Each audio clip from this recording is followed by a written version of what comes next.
Welcome, everybody, to the Morbid Symptoms podcast. And I'm very excited. It's my first crossover live stream with another podcaster. So, moving up in the world. So I'm very happy to introduce Jeff Melton from the Bitter Pill podcast. The Bitter Pill, which I'm assuming is referring to the truth as being a bitter pill to swallow. Correct. Yes. Anyway, again, this is the Morbid Symptoms podcast. I'm Dr. Tara Van Dyke, but you can just call me Tara because I don't like the pretension. And I will say I'll say a few things about myself. I'm for Jeff's audience because they probably haven't seen me before. I'm kind of, I'm a new in the space, so to speak. Anyway, you can probably tell from my accent that I'm an American, originally from Pacific Northwest. Let's see, professionally, credential-wise, I'm a geographer and a political economist. I've focused a lot on the changing land markets in India when you go from land being primarily an input to production or social reproduction to being a real estate asset. But that's kind of aside from this. I've lived abroad in South Korea, India, Gaza, Holland, and the UK and China. So I've pretty international. And I guess that's enough about me. You'll be able to, make your own assessment as we discuss tonight. But I'm very happy to be a guest on the Bitter Pill, and for the Bitter Pill to be a guest on the Morbid Symptoms. And with that, I will pass it over to Jeff so he can introduce himself to our small but mighty audience. Jeff? Okay. Well, hey everybody. I'm likewise Dr. Jeff Melton, but likewise, I prefer informality, so you can just call me Jeff. And as you can see, I host this podcast called The Bitter Pill. I've been a political activist in one or another issue for my whole adult life, going back to the 1980s, and also a social psychologist. That's what my degree is in. And most recently, I've done research on cultural and ideological influences on responses to the COVID pandemic, but that's a topic for another live stream. And like I said, I've been a long-time activist, and anti-war activism has been a big part of it. So naturally, I'm against what Israel is doing in Gaza, and I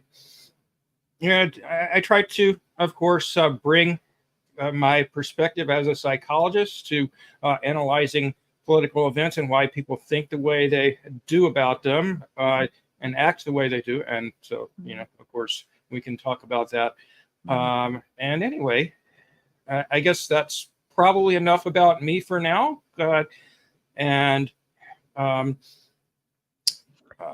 Please check out my channel if you are not familiar with it. It's at The Bitter Pill on YouTube.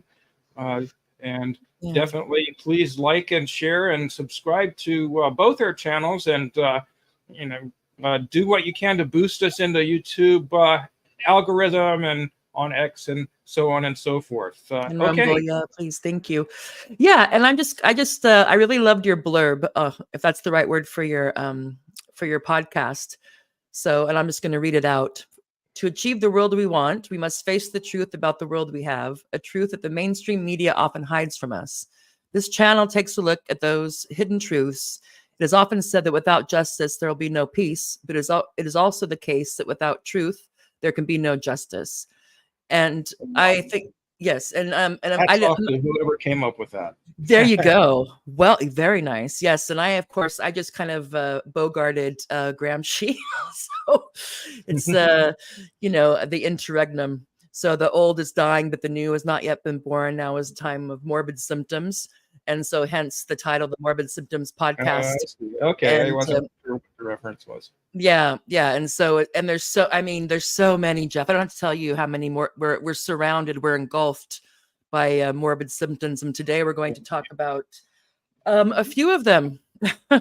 So we'll see. And we have a guest in the audience here. So hello, hi there. If you want, you can. So for those who are joining in the yard backstage, You can use the private chat if you want to say something, or if you have a comment or a question, and I'll pop it up on the screen. And then a couple in between each segment, I will open it up to questions. So if there's anybody who's backstage with us on StreamYard who wants to come up on screen or come up on audio and ask their question or make their comment on their own, that's fine. If you don't want to do that, you can just use the private chat, and I can see it, and Jeff can see it, but only us VIPs can see it. But if you're on YouTube, then of course anybody can see it who's on YouTube. All right. So without further ado, I think maybe the first thing we should, our plan tonight, and we'll see how far we get, is we want to start off talking about Rafah as the things that went on there last night. I don't even know what word to use, but maybe Jeff can help me. Because it's really hard until you can put things in language, it's really hard to make heads or tails of them. And also, in regards to Rafah, what this means, where do we see the end game going on here? What's the exit strategy? What's, just kind of where do we see this heading now after with the events of yesterday, and also the ICJ and the ICC and some countries in Europe starting to at least call for a ceasefire and acknowledge Palestine's the Palestinian state. So we're going to talk about, kind of where we think that might be going. And then Jeff and I are going to talk about Hamas in terms of the question I'm sure all of you have heard thousands of times. If you watch Piers Morgan, you've heard it. yeah, you've heard it a lot. That's like condemn Hamas. Yeah, that's like it's like the open sesame. It's like, do you have the password to get into Piers Morgan's show? It's like, I condemn Hamas. But anyway, both I and Jeff have never condemned Hamas publicly, and I have not done that from October 7th, and I continue not to do that. And him and I are going to talk about the reasons why we take that position. And then the third segment, if we get to it, we're going to talk about PERFs, which is Palestinian Excluding Radical Feminism, or Feminists, because those of us who have been critical of whatever you want to call it, gender ideology or radical trans rights or this type of thing, you may be familiar with the term TERF, which is what trans rights activists called feminists who didn't want to pretend that men who say they're trans actually become women, and what that meant for women's rights and safeguarding, et cetera, et cetera. And we found that a lot of them who were, have after October 7th, a lot of TERFs or PERFs. Yeah, went from TERF to PERF. So it's like apparently Palestinian children and women don't count, and they all sound basically like they went on the IDF guided tour 3 times and swallowed it whole. And it's really difficult to tell if you were to put up a comment by some of them and say, okay, who said this? Was it a pundit on TV? Was it an IDF spokesperson, or was it, Julie Bindel? You might be hard pressed to, or Mary Harrington, or a variety of others. So we're going to talk about why we think that is, and why it's important, and why it makes us want to scream, among other things. But first, I want to stop talking and give it over to Jeff. What do you want to say about Rafah, and about where do you think this is going to end? Is this the last gasp? Are we seeing the last deadly gasp of Zionism, or do you think we have another decade or so of dealing with this, or more? Well, hard to predict the future. I mean, Israel could decide to nuke somebody tomorrow, so who knows? But I mean, obviously that, for the Biden administration, the alleged red line was you can't go into Rafah, and if you do, then we won't keep sending you weapons. And of course, Israel went ahead and went into Rafah, and the U.S. Did nothing other than complain a bit here and there. And I personally try to stay away from watching all the graphic footage of what's going on in Gaza, because it's just too horrific. But I mean, they're basically doing the same thing in Rafah that they've done in the rest of Gaza, only there are more people in Rafah because the IDF has made them flee there and led them to believe that that was their safe haven. And of course it wasn't, because Israel lies about everything. And so they've just been, dropping 2,000-pound bombs on tent cities, so it's not only kill but overkill. And of course it's I don't know how many people have been killed, but I'm sure it's probably gosh, who knows, it could be thousands for all we know, just in the time that Israel has been in the eastern Rafah region, which I guess has been a couple of weeks now. Yeah. But I mean, the Palestinian Ministry of Health has pretty much lost the ability to keep up with all the deaths because of all the destruction of infrastructure. So this 35,000 killed figure that you often hear, it's probably way more than that by now. In fact, I heard Ralph Nader say that he and some other people estimated that it was probably in the neighborhood of a couple 100,000 by now, just because, not only is it very difficult to count the bombing victims, but also there's those hidden victims of the campaign of mass starvation and cutting off water and medical supplies and medical treatment and so forth that Israel's been engaged in. So, who really knows? But yeah. If I may, I was in terms of Rafah and what we see. It seems to me that, and again, you're more well versed in the psychology of this, but it seems like at this point, whenever something happens internationally that Israel doesn't like, they're like going out of their way to inflict even more punishment on the Palestinians. So you have the ICC thing came out, you have the ICJ thing, you have the Norway, was it Norway and Spain and Ireland doing what they said, and it just seems like, not that they need a reason. I mean, it's quite clear that, and of course, this has been the main goal of Zionism, is to get as much of Palestine as possible with as few Palestinians as possible, and using any pretense you can to further that aim.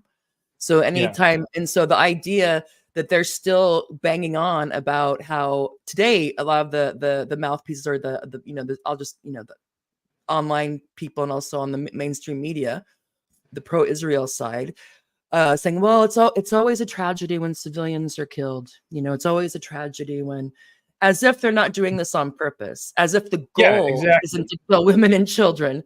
I mean, but yet, what do you make of that? Do you think, because for me, it's like, I mean, at one point it doesn't even matter because materially it's the same.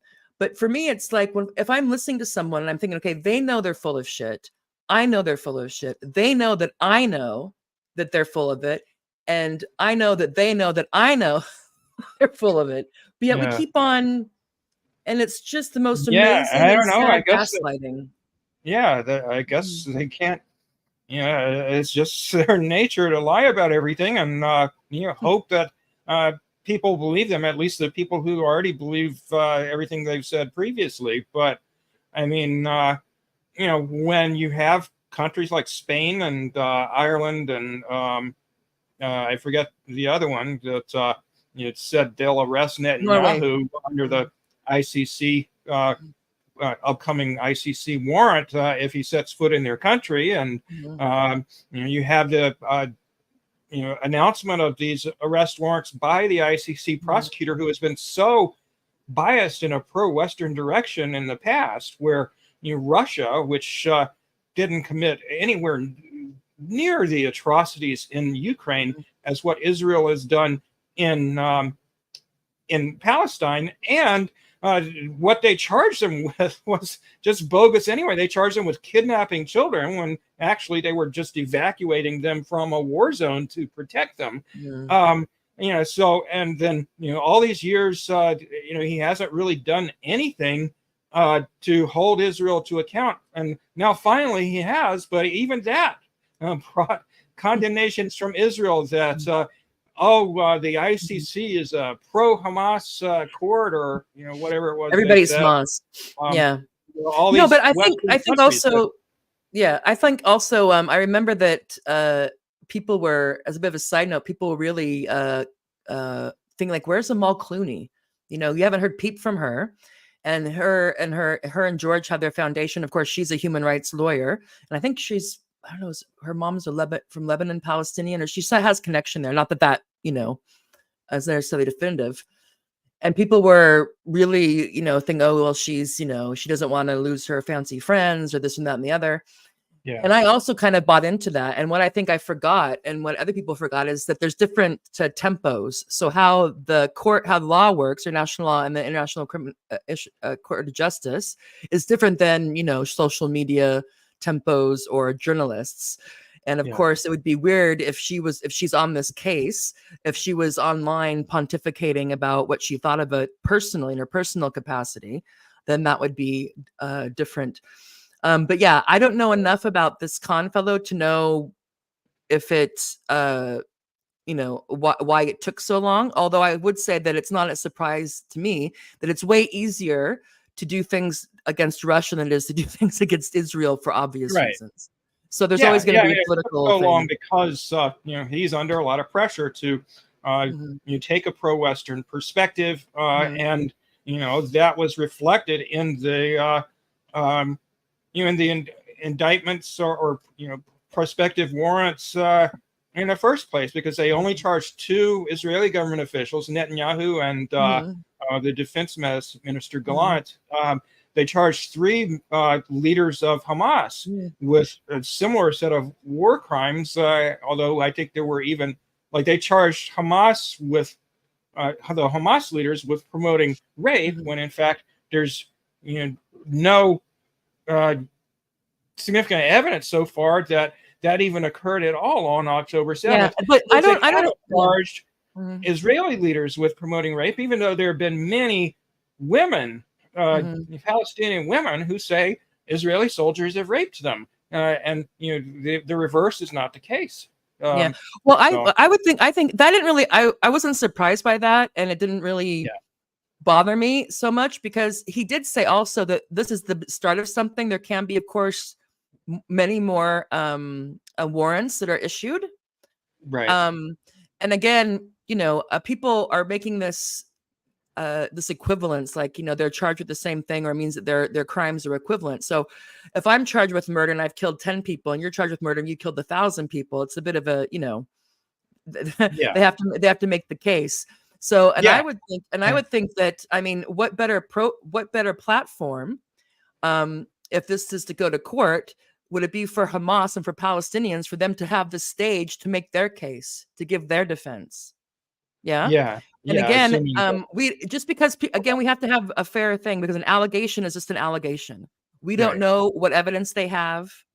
We don't know how long it takes to go through it carefully and whatnot. So I think it's easy to assume that there's all kinds of nefarious things going on. There could very well be. Obviously, there's bias, and we've been seeing Israel get away with a lot of things for decades. But we'll see. Yeah, because they'll have to make the case. And if all they have is stuff that ends up being just kind of trumped up from various sources, then because there's always the politics of it. So I wasn't too shocked by that. The only thing I was shocked by is that somehow the interpreter got on the list. I'm like, how is he, or the negotiator, I guess, the guy who goes back and forth between Doha, Qatar, and other places. Somehow he got caught up, and I don't know what they charged him with, but anyway. Yeah, I mean, he's obviously got nothing to do with it, because he's like a civilian leader of Hamas, so he had nothing to do with Al-Qassam's military operation on October 7th. So that's kind of ridiculous. But yeah, I agree. I wasn't surprised by what came out from the ICC. Partly because of his bias in the past, and because of all the political pressure on him to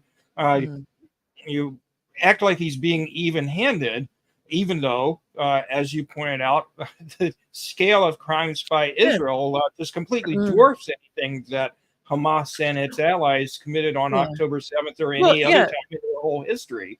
But it's also that I think that with the quantity, I mean, anybody that's paying any attention knows that. So if you're charged with crimes against humanity and all this thing, then the numbers are, I mean, I think that given where we started, the fact that they finally did this, and I'm sure there will be more. Because if you're going to start off with, I mean, the fact that I think, even though it took them a long time, the fact that they started off with Netanyahu is significant. They could have come up with some and said, well, it's ongoing. We're still, they started with the big fish.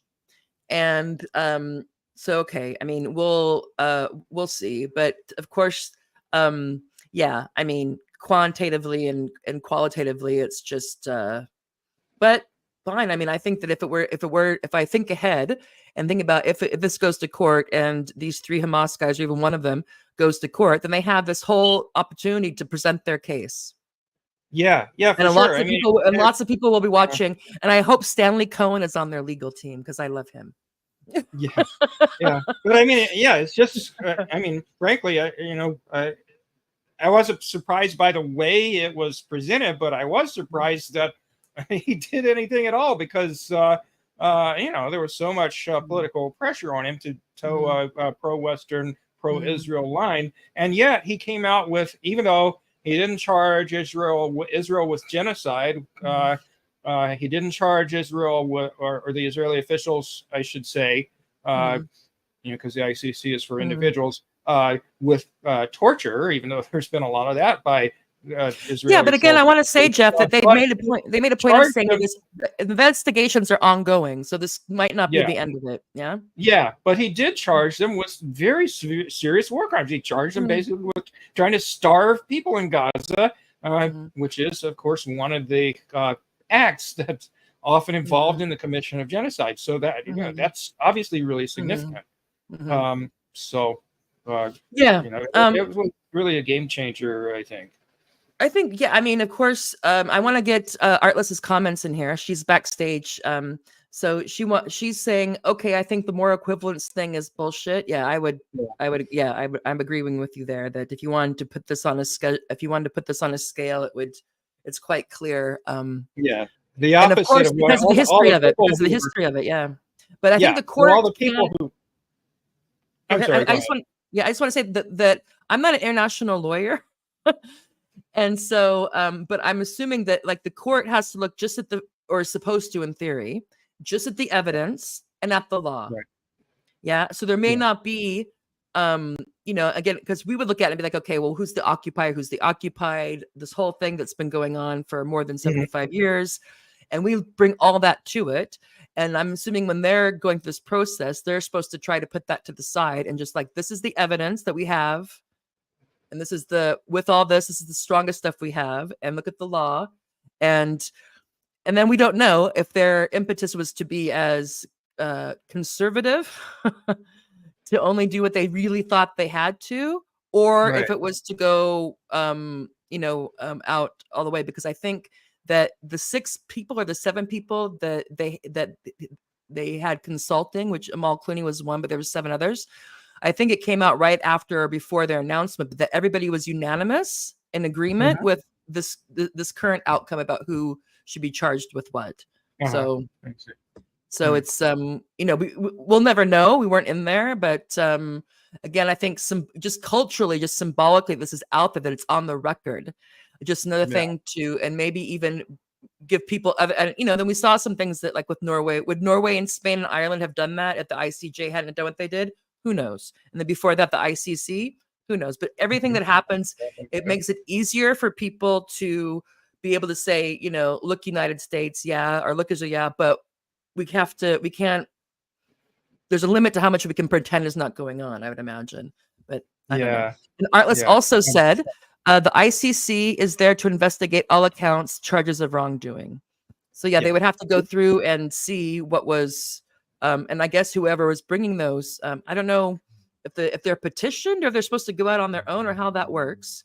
But I'm sure there's a process about, how they go through their standards for evidence and all that other stuff. That again, I'm not a lawyer. I've watched some, Law and Order on TV, but I'm sure that doesn't make me an expert.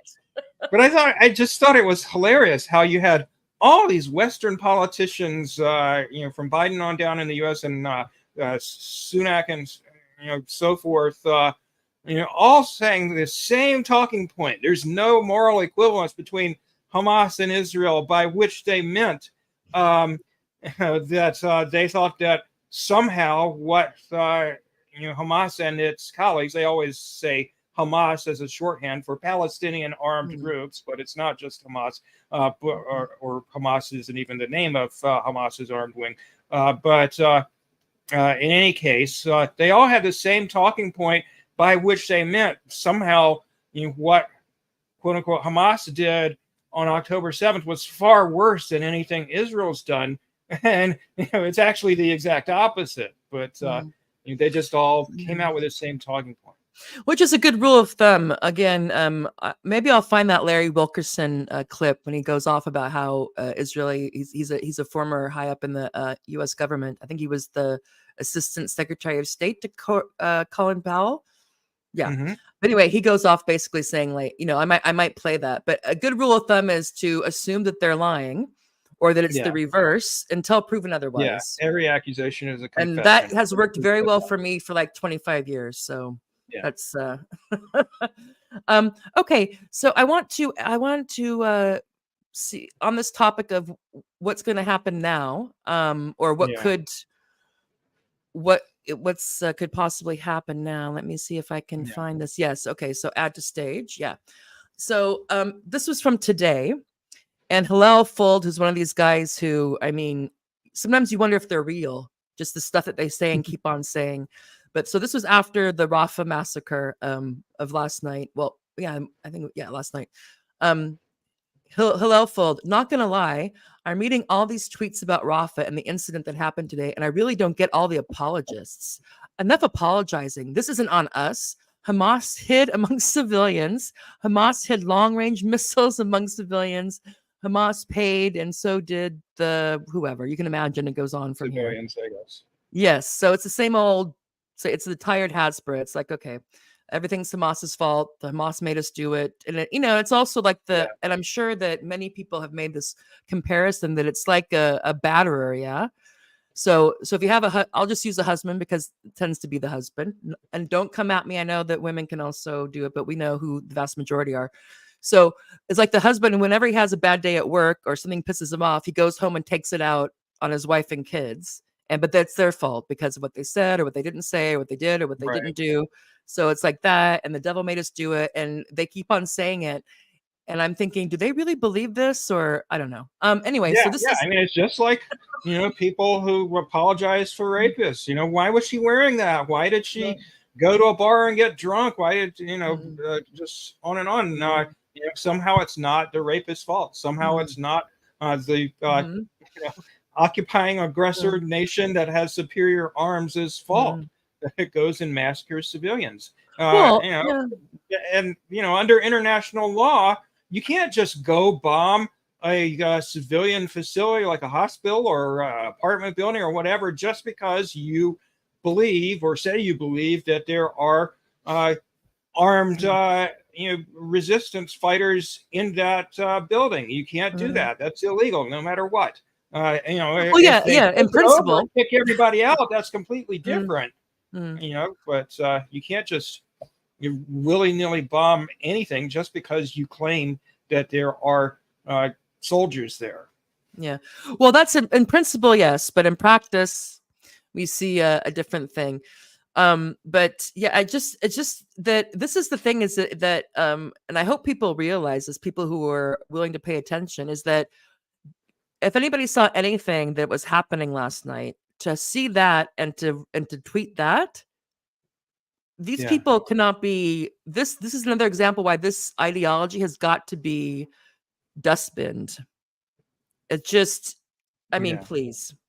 I mean, if you're going to burn people alive and bomb refugees in tents and then say that it's Hamas's fault, because for me, it's just a pretense. Hamas is a pretense to kill as many Palestinians as they possibly can and or push them out. It's not about the hostages. It's not about Hamas. It's about the project, about getting as much of Palestine as possible with as few Palestinians on as possible.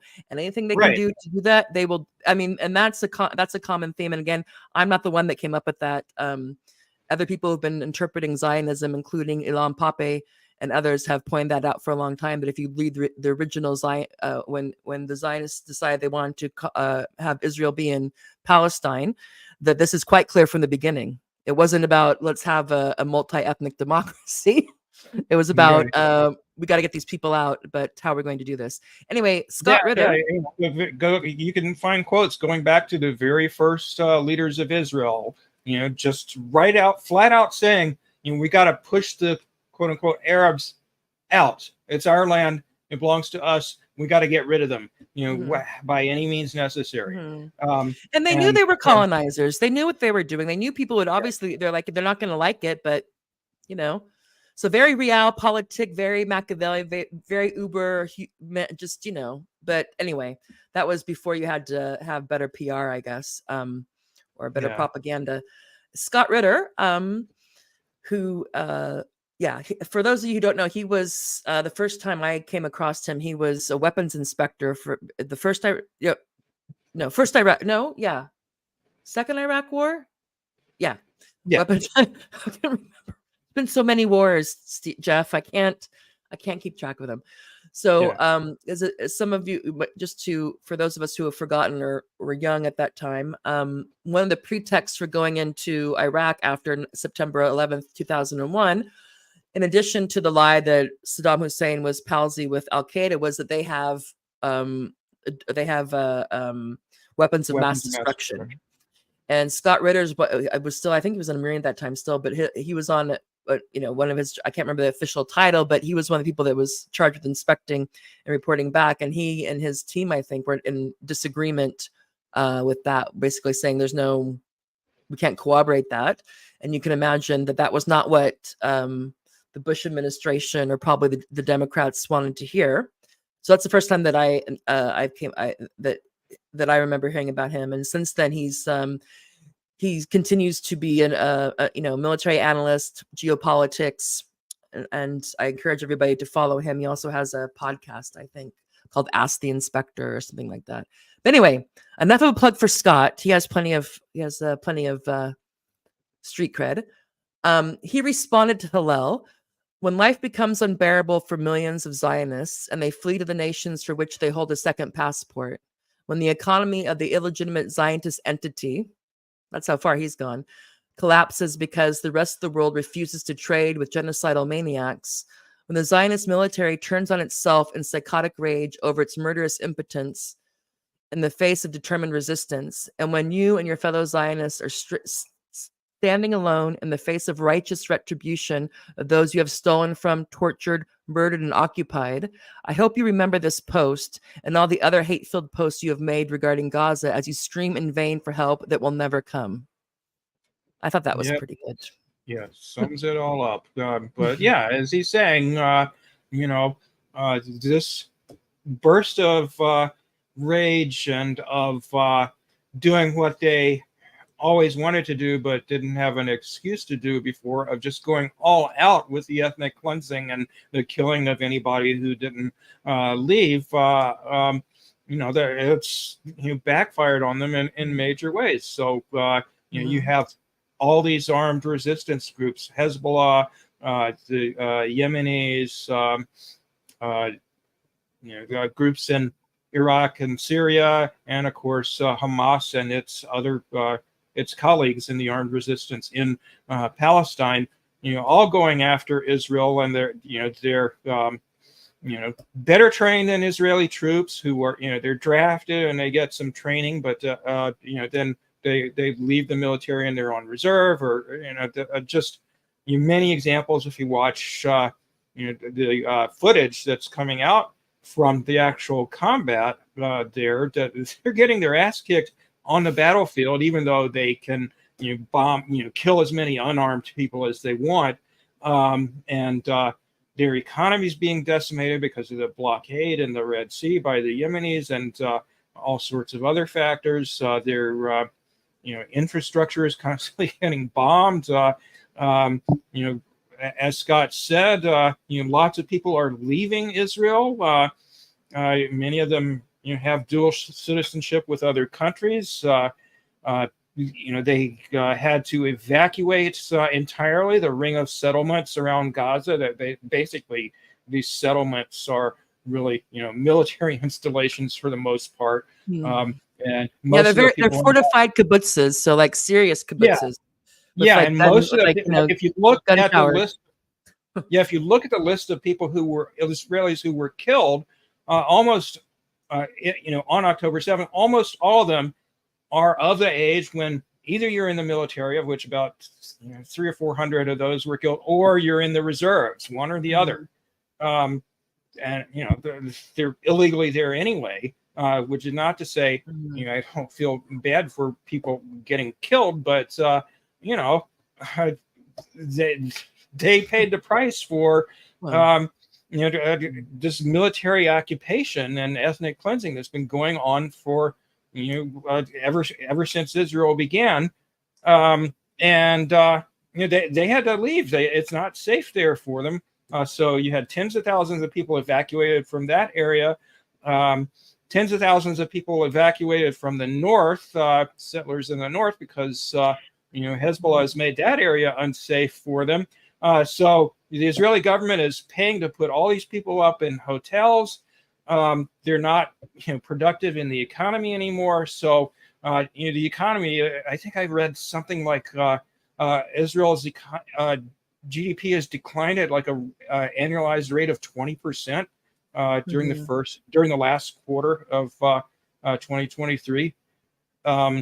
So it's all kind of coming apart, and of course you've got the families of the hostages figured out a long time ago that the Israeli government's doesn't care at all about getting the hostages out, because the only way they can do that is to negotiate a deal where they release Palestinian prisoners who are unjustly held in Israeli jails, which would require a ceasefire. So and they're just a small part of the Israelis who are unhappy with what's going on, which is not to say that they don't still have majority support of the population for this awful genocide, but there's a lot of dissent now, which they didn't have before. Okay, and if I could just chime in there a bit, I think also, given that this has been going on for so long, and they have to call up the reservists, and there's also an issue with people not showing up, or I don't know how bad that is. Yeah. But of course, if you're called up for a reserve, you're not working, and these people have to be. So their families need to have that income has to be supplemented. I don't know if we can know for sure how many people have been evacuated from the north and the south, but we know it's substantial. And the thing is, my theory, well, it's not even a theory anymore. I think it's a subjective fact that if you're Israel and basically you're like kind of a timeshare protection racket colony, if you can't show that the people can come there and be safe, that's your whole thing, that no place on earth is safer for Jewish people than Israel. And and we'll see how many people when it like with I mean, it's just I can't see, I can't see I think they're going to lose. I think they've strategically already lose. I mean, again, what you mentioned, that even though if you look at the Hamas and the other resistance fighters and Hezbollah, even though they don't have, I mean, Hamas has gumption and discipline and old weapons, and they repurpose a lot of the bombs that drop on them from Israel that don't go off. They repurpose them for various things. So that's what they have. But obviously, they still are handing when Israelis actually go in to Gaza, it's not going well, and it continues not to go well. And Hezbollah also it has demonstrated that they can hit targets in that area. And then you have Iran that demonstrated that they're able to penetrate the Iron Dome and make some targets. So when they had their kind of proof of concept after Iranians proof of concept after their embassy in, was it Damascus? Was attacked. So I mean, I think to me the question is, how bad is this going to get? What kind of murderous rage are they going to? I mean, because it's clear to me that if I see what's going on and what I saw what was going on in Rafah after the week they had, is this just is everybody crazy? Is everybody just this murderous? I don't know what to call it, because what's the point here? You do this in Rafah, it's like you're throwing a tantrum and slaughtering people, and this improved their situation. What are they any closer to, quote unquote, getting the hostages back or destroying Hamas? No. Does this help their international image at all? No. Yeah. So I don't get, that's unless the fantasy that they're putting. Sense. Yeah, that's the fantasy that they're putting forth, that they're engaging in this operation to go after Hamas because supposedly they've defeated, they've cleaned out everywhere else, and so now they're coming to Rafah, and that they're trying to rescue the hostages by defeating Hamas. And meanwhile, after they invade Rafah, the Palestinian resistance starts attacking them, everywhere in Gaza. So that was all a lie. But I mean, yeah, that's the rationale that they're presenting for why they're doing this. But obviously, their real intention is they want to, kill or ethnically cleanse as many Palestinians as possible.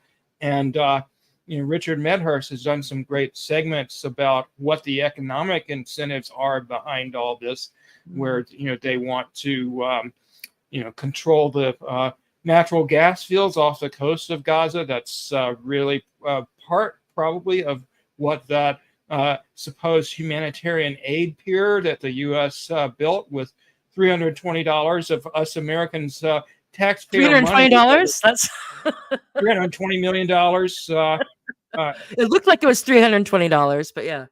No. $320 million, partially washed out to sea by a recent storm, and presented as a way to bring in humanitarian aid, when in reality, the way to bring in humanitarian aid would be to say, look, Israel, open up the land crossings so we can let more than a tiny fraction of the aid that was coming in before October 7th can come in. And so anyway, my point was, Richard talks about the gas fields off the coast of Gaza that Israel wants, and they want to build a canal to compete with the Suez Canal that would partially go through Gaza. Well, they want the Golan Heights, they want the Sinai, they want whatever, quote unquote, Greater Israel, whatever, with the floating borders. So I haven't added Richard to Medhurst yet, but this is a little ticker of people who I follow or have read on Israel Palestine, and it's not comprehensive, it's not complete, but just that's why I threw that up there. One more thing before we move on to the why you and I never condemned Hamas. Why we took that position, and why we stand with others who have, but understand those who have to pay that entry to get into certain spaces, etc. But this is from Glenn Greenwald. Again, this is from this morning, and this was in response to what was going on in Rafah last night. And there was it says here that in Haaretz, happy holidays, right-wing Israeli journalists celebrate Rafah attack, liking it to Labach Omar, liking it to a bonfire. I mean, that's some. I don't even know. I don't know if the Nazis did stuff like that. I mean, I know they. I don't know. If they were like have screenings, like, and had parties while, like, with the, like, invisible windows into the gas chambers. I mean, this is some weird stuff. And well, we know that white Southerners here in the U.S. did that when they lynched people. So that's what. Okay, yeah, that's true. They had they would have lynching parties, but I don't know if it was. Okay. So if I was thinking just of the scale of it, I mean, of course. At one point, it's weird if you do it with one person, and it's weird. It's gross if you do it with one person, or I guess there is no right amount of people you can celebrate being tortured and burned alive, of course. Yeah. But anyway, Glenn. But again, this is the thing: is that these are the people who are we're told, that they're civilized and they're so fantastic, and it's a liberal The only democracy, democracy in the Middle and East. the most moral army. Just just tip top of the cast. They're the best. So what we have here is what we're told about Israelis, of course. And Glenn Greenwald, who's also, I shouldn't say this, but he's Jewish. Yeah, but I think he's secular Jewish. Says what's sicker and more sociopathic than mocking and celebrating that dozens of civilians, including children, are being incinerated to death. See the CBS video below or any of the videos of the camp before you repulsively try to deny any of this. Okay. So that's just, it's all, this is the thing, is that it's all out. And so sometimes I even wonder if I'm trying to put myself in the position of like a Joe Biden or something, or that crew around him, they see more than we do. They have all the surveillance. They know what's going on there better than we do. But yeah, and they see things that I don't know. How did they get out of this? I don't know. Sees, because they see beheaded babies that didn't happen and stuff like that. No, but you see, my point is, absolutely. Information we get, every square inch of that place is surveilled. They know it's good. They see more of the carnage than we do, and we see plenty. Yeah. So it's not that they. I know they're lying. I know that they're, when they come out and send whoever their ghoul is to come and tell us about that that's raining rather when they're peeing on our foot, or that genocide and mass slaughter of children is somehow a very careful military operation that does anything they can to avoid civilian injury. It's like, okay, but behind the scenes, I just wonder how.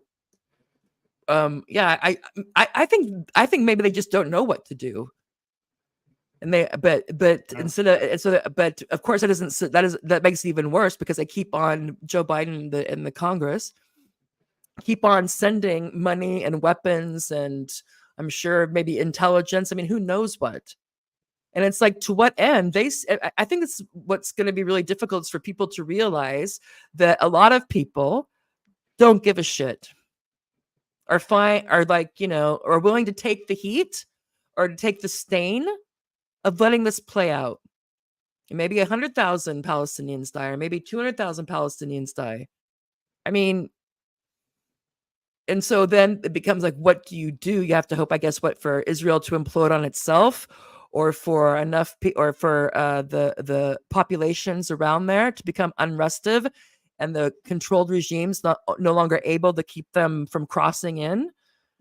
Yeah. Or I don't know. Do you think of any way, or that there's, or I don't know. I'm kind of pontificating here, because I like to remember Kissinger in times like this, because some people say, and it's hard for me to imagine as well, that that the U.S. would drop Israel like a hot rock, treat them like they did the Kurds after a few years ago, given the significance and the ties and all that stuff. But then I think there's a Kissinger quote when he says, America doesn't, the United States doesn't have allies, it has interests. Which means as those interests change, their allies change. Yeah. And Ukraine's going to learn this the hard way. Israel, Israel's a different fish, but at a certain point, it's like, unless people are so high on their own supply that they believe the bullshit they're saying. I guess that's if they're all just kind of in some weird thing that everyone is probably in denial. Part of it. But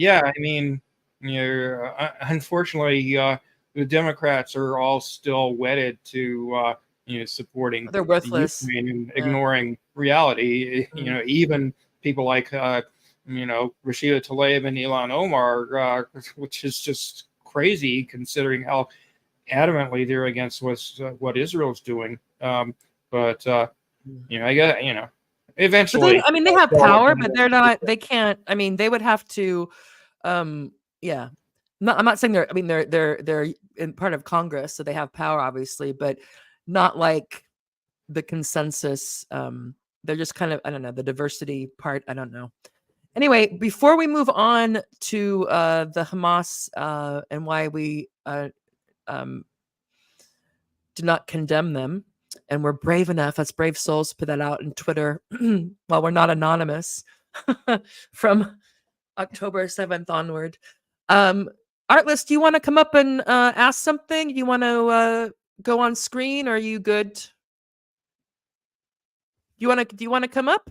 Let's see. I'll just say hi. Can you hear me? Hi. I can hear you. Hi. Hey, the sound is good. You got good. a bright light behind you there, though. Yeah, you have a very bright light behind you, so it looks like, it's always something. That's something, good. yeah, it's always something. One sec. But it doesn't matter. You look fantastic. Welcome, and the sound's going good. So, what do you want to? What would you like to say? No, I was just agreeing with most of your points. I think I was more interested in the second topic we're going to discuss. So let's okay. I just didn't want to ignore you because I saw you in there. So I thought maybe she has this burning thing she wants to come and say.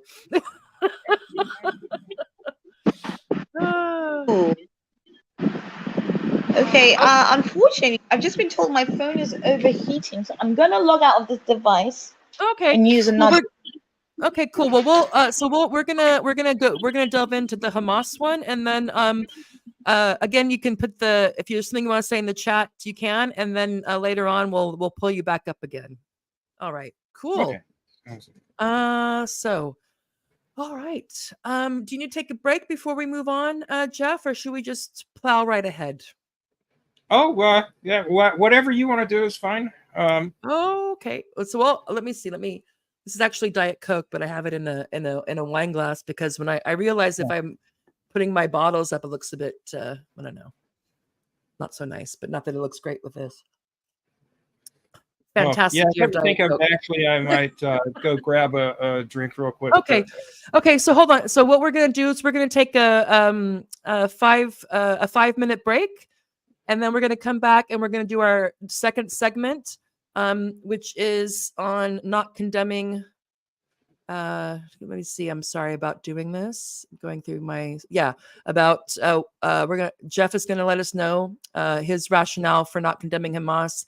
And I will share mine, and then we'll commiserate about that. But we're going to take a couple-minute break to get some water, and we'll be right back. So stay tuned. I'll put on some of the nice inbuilt music on SoundYard for you to enjoy. If I can find it. Maybe we'll do rock and roll this time, or what they call rock and roll.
All right, all right. Can you hear me, Jeff?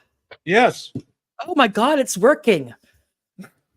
I get nervous if things work too much. I have a problem. Keep me on my toes. All right, welcome back to the Morbid Symptoms podcast. I'm your host, Tara Van Dyke, and I'm joined. We're doing a crossover stream with the Bitter Pill and the host of the Bitter Pill, obviously, Jeff Melton. Melton, yeah, yes. Yeah. Yeah, and we're back. Before we were talking about in the first part of the stream, we were talking about what happened with Rafa and what that means. Trying, going forward. Also talking about, how long do we think this is going to go on? How is this going to resolve itself? What's, how crazy and then insane are the people who can intervene in this the most directly, like the United States government or Joe Biden first and foremost. What at what point is enough? I wonder. Anyway, that was the first segment. Now we're moving on to the Jeff. We're going to start off with Jeff letting us know why he does not condemn Hamas. And Okay.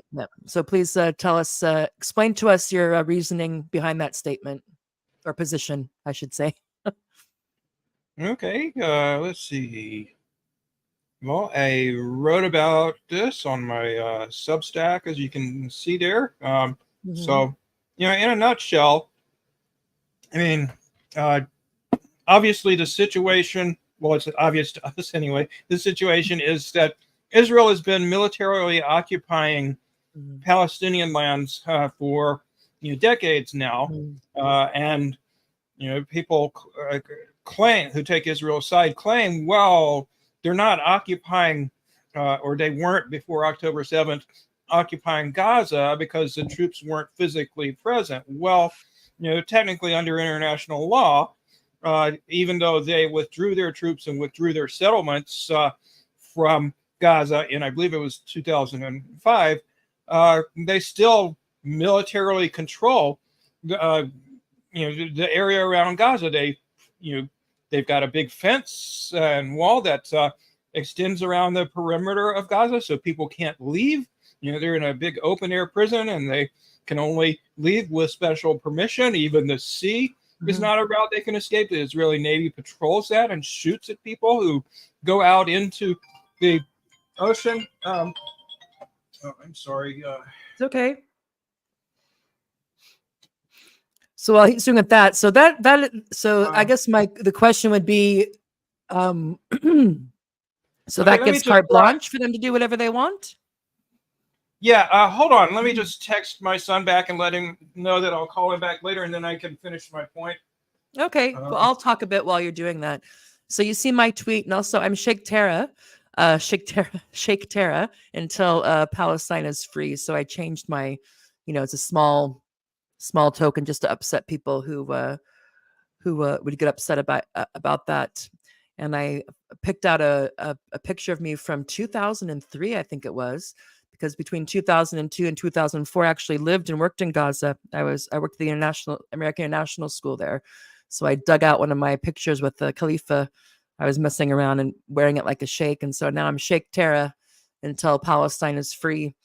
And, any little bit we can. It's more cathartic, or just kind of a middle finger to whoever may see it on Twitter, any kind of, Hasburist or whatever. But anyway, I tweeted this out just yesterday, but this has been my position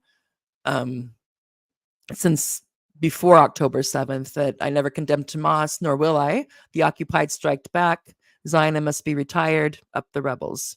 And there's a wonderful picture that I'm sure some people will see this picture and be freaked out. Like, oh my God, they're teaching their son to this, that, and the other. But I think it's a lovely picture. Not that I think it's lovely that they have to have, be in a resistance to be fighting colonialism all this time. But you can see the love, and you can see why he would do this. The dad, of course, because, and the son, who's also learning about, give me liberty or give me death, and discipline, and all the types of things that you would have to be able to do to be able to inflict, to cause the problems for Israel that Hamas has been able to cause them, given that, it's not like they they have a Navy or an Air Force or a Marine Corps or an airport or jets or helicopters or Apache helicopters, submarines, all the mass weapons of and apparatus of death and destruction that the U.S. that the Israeli has at its disposal, largely from the U.S. but other countries. And you got to give credit where credit is due. What they've been able to do is amazing. Anyway, Yeah. I'll save that for my part. Go ahead and continue on with why you take the moral position that it's not about not condemning Hamas, at least publicly. Yeah. Even though it's easier to. So, like I was saying, technically under international law, Israel was occupying Gaza, even though their troops were not physically present, because they had it surrounded, under military control. They controlled everything that came in or went out, including controlling or mostly preventing people from leaving. So they did what they called putting Gaza residents on a diet, meaning they actually calculated how many calories people in Gaza could barely survive in and that's how much food they let in. And they for example wouldn't let cement come in, even though that was needed to rebuild all the buildings that Israel was bombing on its various bombing campaigns in Gaza. It just made conditions of life completely miserable in every way possible.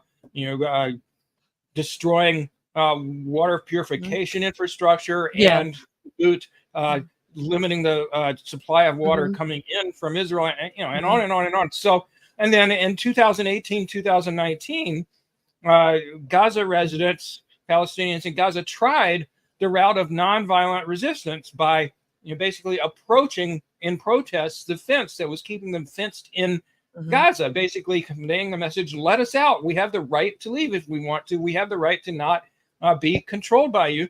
And Israel's response was to shoot at them, killing over 200 and wounding over 8,000 over the course of, I think the protests went on for about a year. So, it was either engage in armed resistance or just, slowly wait to die a likely premature death. I think the average age in Gaza is 18, which obviously when you see that statistic, people are mostly dying way before they would in a country that had adequate resources. And so, the UN has said, as I say here, that people under military occupation have a legitimate right to struggle for independence, territorial integrity, national unity, and liberation by all available means, including armed struggle. And China backed them up on this. Just recently. But if I can interject, if I could just pause you for a second, because and we heard this with the this is true, but doesn't mean you can do anything you want. Yeah. Right. So I mean, again, there's a reason that the same laws that they're using to we'll just use the ICJ as an example. The laws that they're citing against the Hamas leadership is basically for the intentional killing of civilians. Yeah. And I'm not going to get into the sexual violence stuff, because everything that I've seen so far, it seems like that's a lot of unsubstantiated allegations by people who've proven themselves to be incredible. But we'll just focus on the other parts. So the intentionally killing civilians and taking hostages who are not armed combatants. That those two things are no-nos. Okay.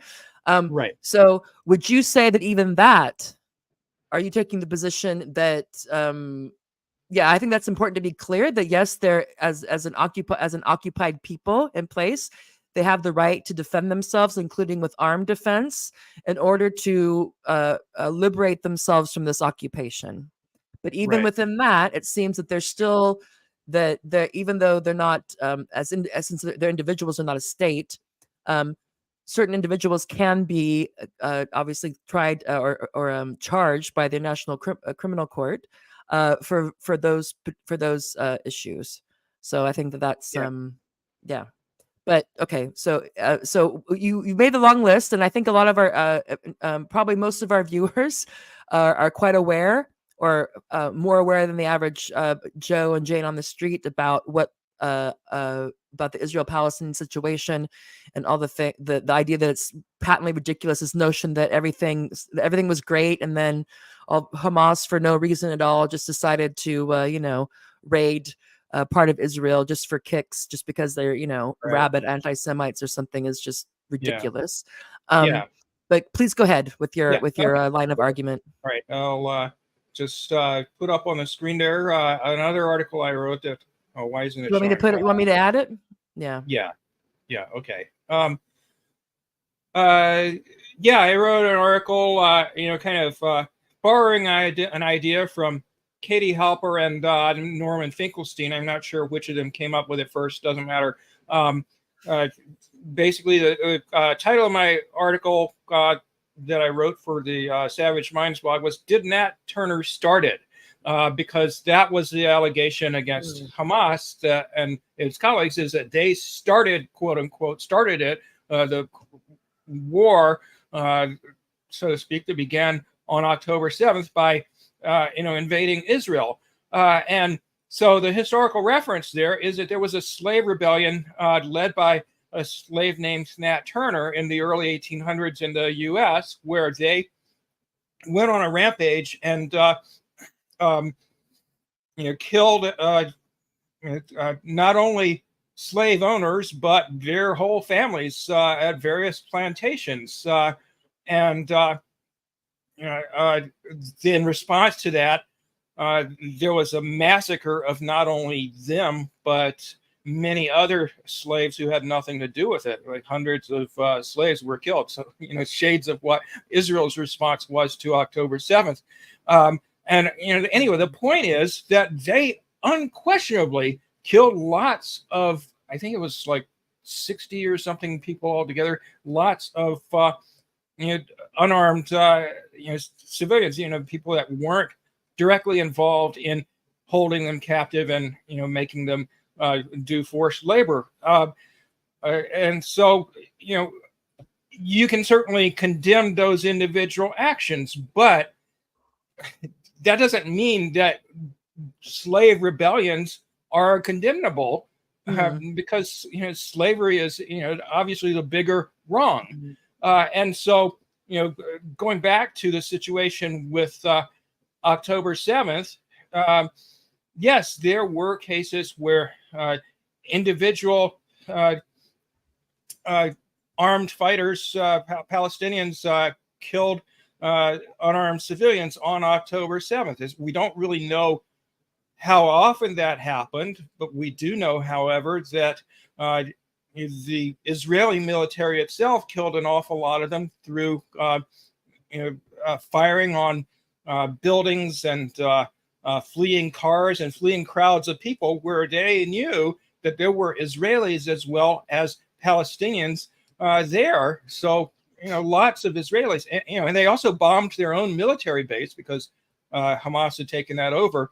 So they knowingly killed quite a few, likely in the hundreds of their own people. And in addition, Hamas and its colleagues also killed some unarmed people. So you could condemn both of those.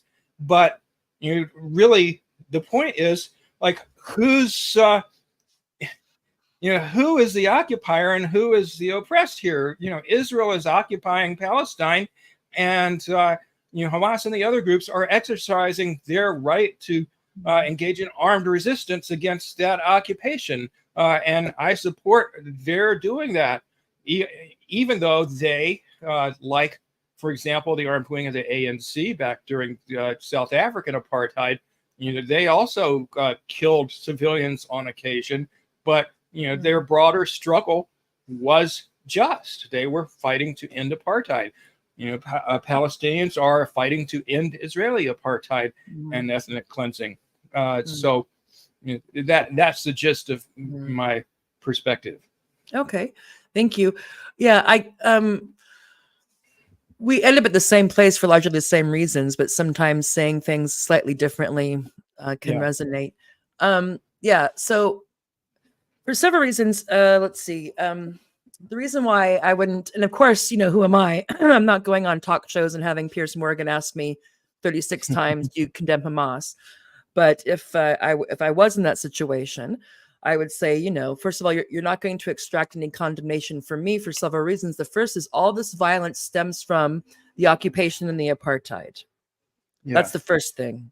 The second thing, I'm not going to condemn a group of people for engaging in the terms of engagement set by the occupier. Yeah.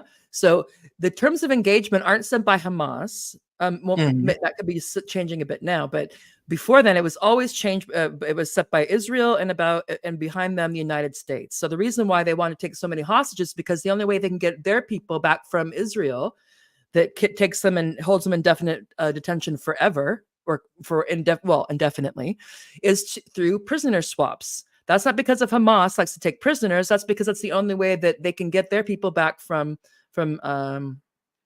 Israeli detention.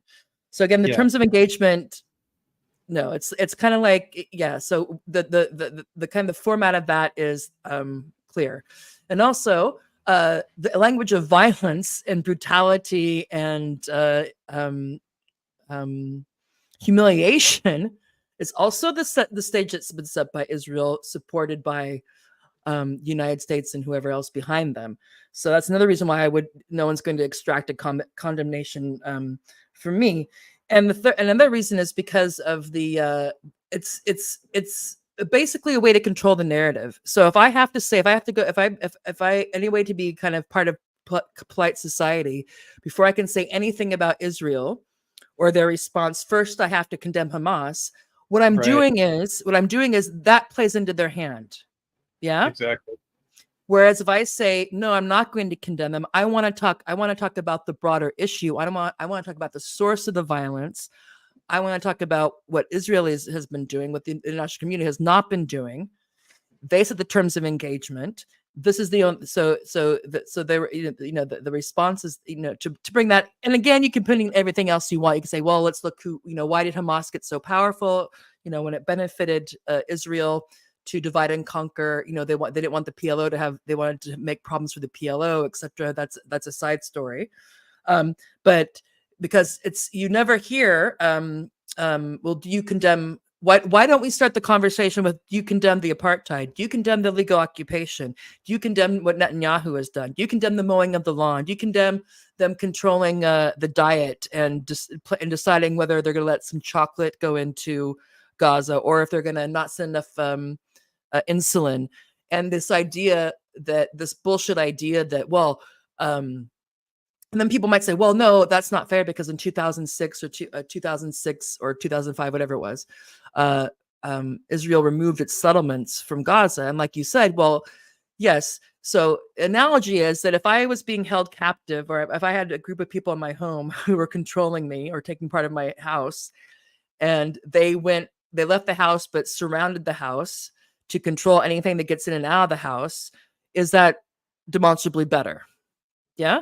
So whether it be the air, the sea, anything, Israel is the total gatekeeper, and they can do whatever they want. And the Palestinians have no civil or political rights. And of course, that's another thing. That's another reason why you'll never extract a condemnation from me, a blanket condemnation from me on that. And it goes into that. I like the Star Wars analogy of the occupied strike back.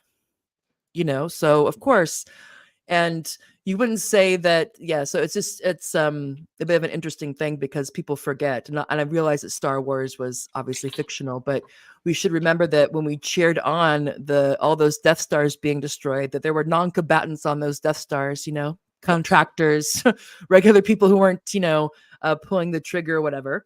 And not that that's great, but again, this is a situation that we're in, and they did not cause it. And I think the final reason why I wouldn't condemn them is that, and you also mentioned this as well, Jeff, is that if you are the occupied and you're fighting against a colonial power, the occupier who's again, especially one that has all the military might and political support that Israel has, there's no way, it would be impossible for them to hit quote unquote hard targets. They can't. They're not allowed to have the weapons that would allow them to only focus on quote unquote hard targets, military targets. So they could say, well, we can't do it.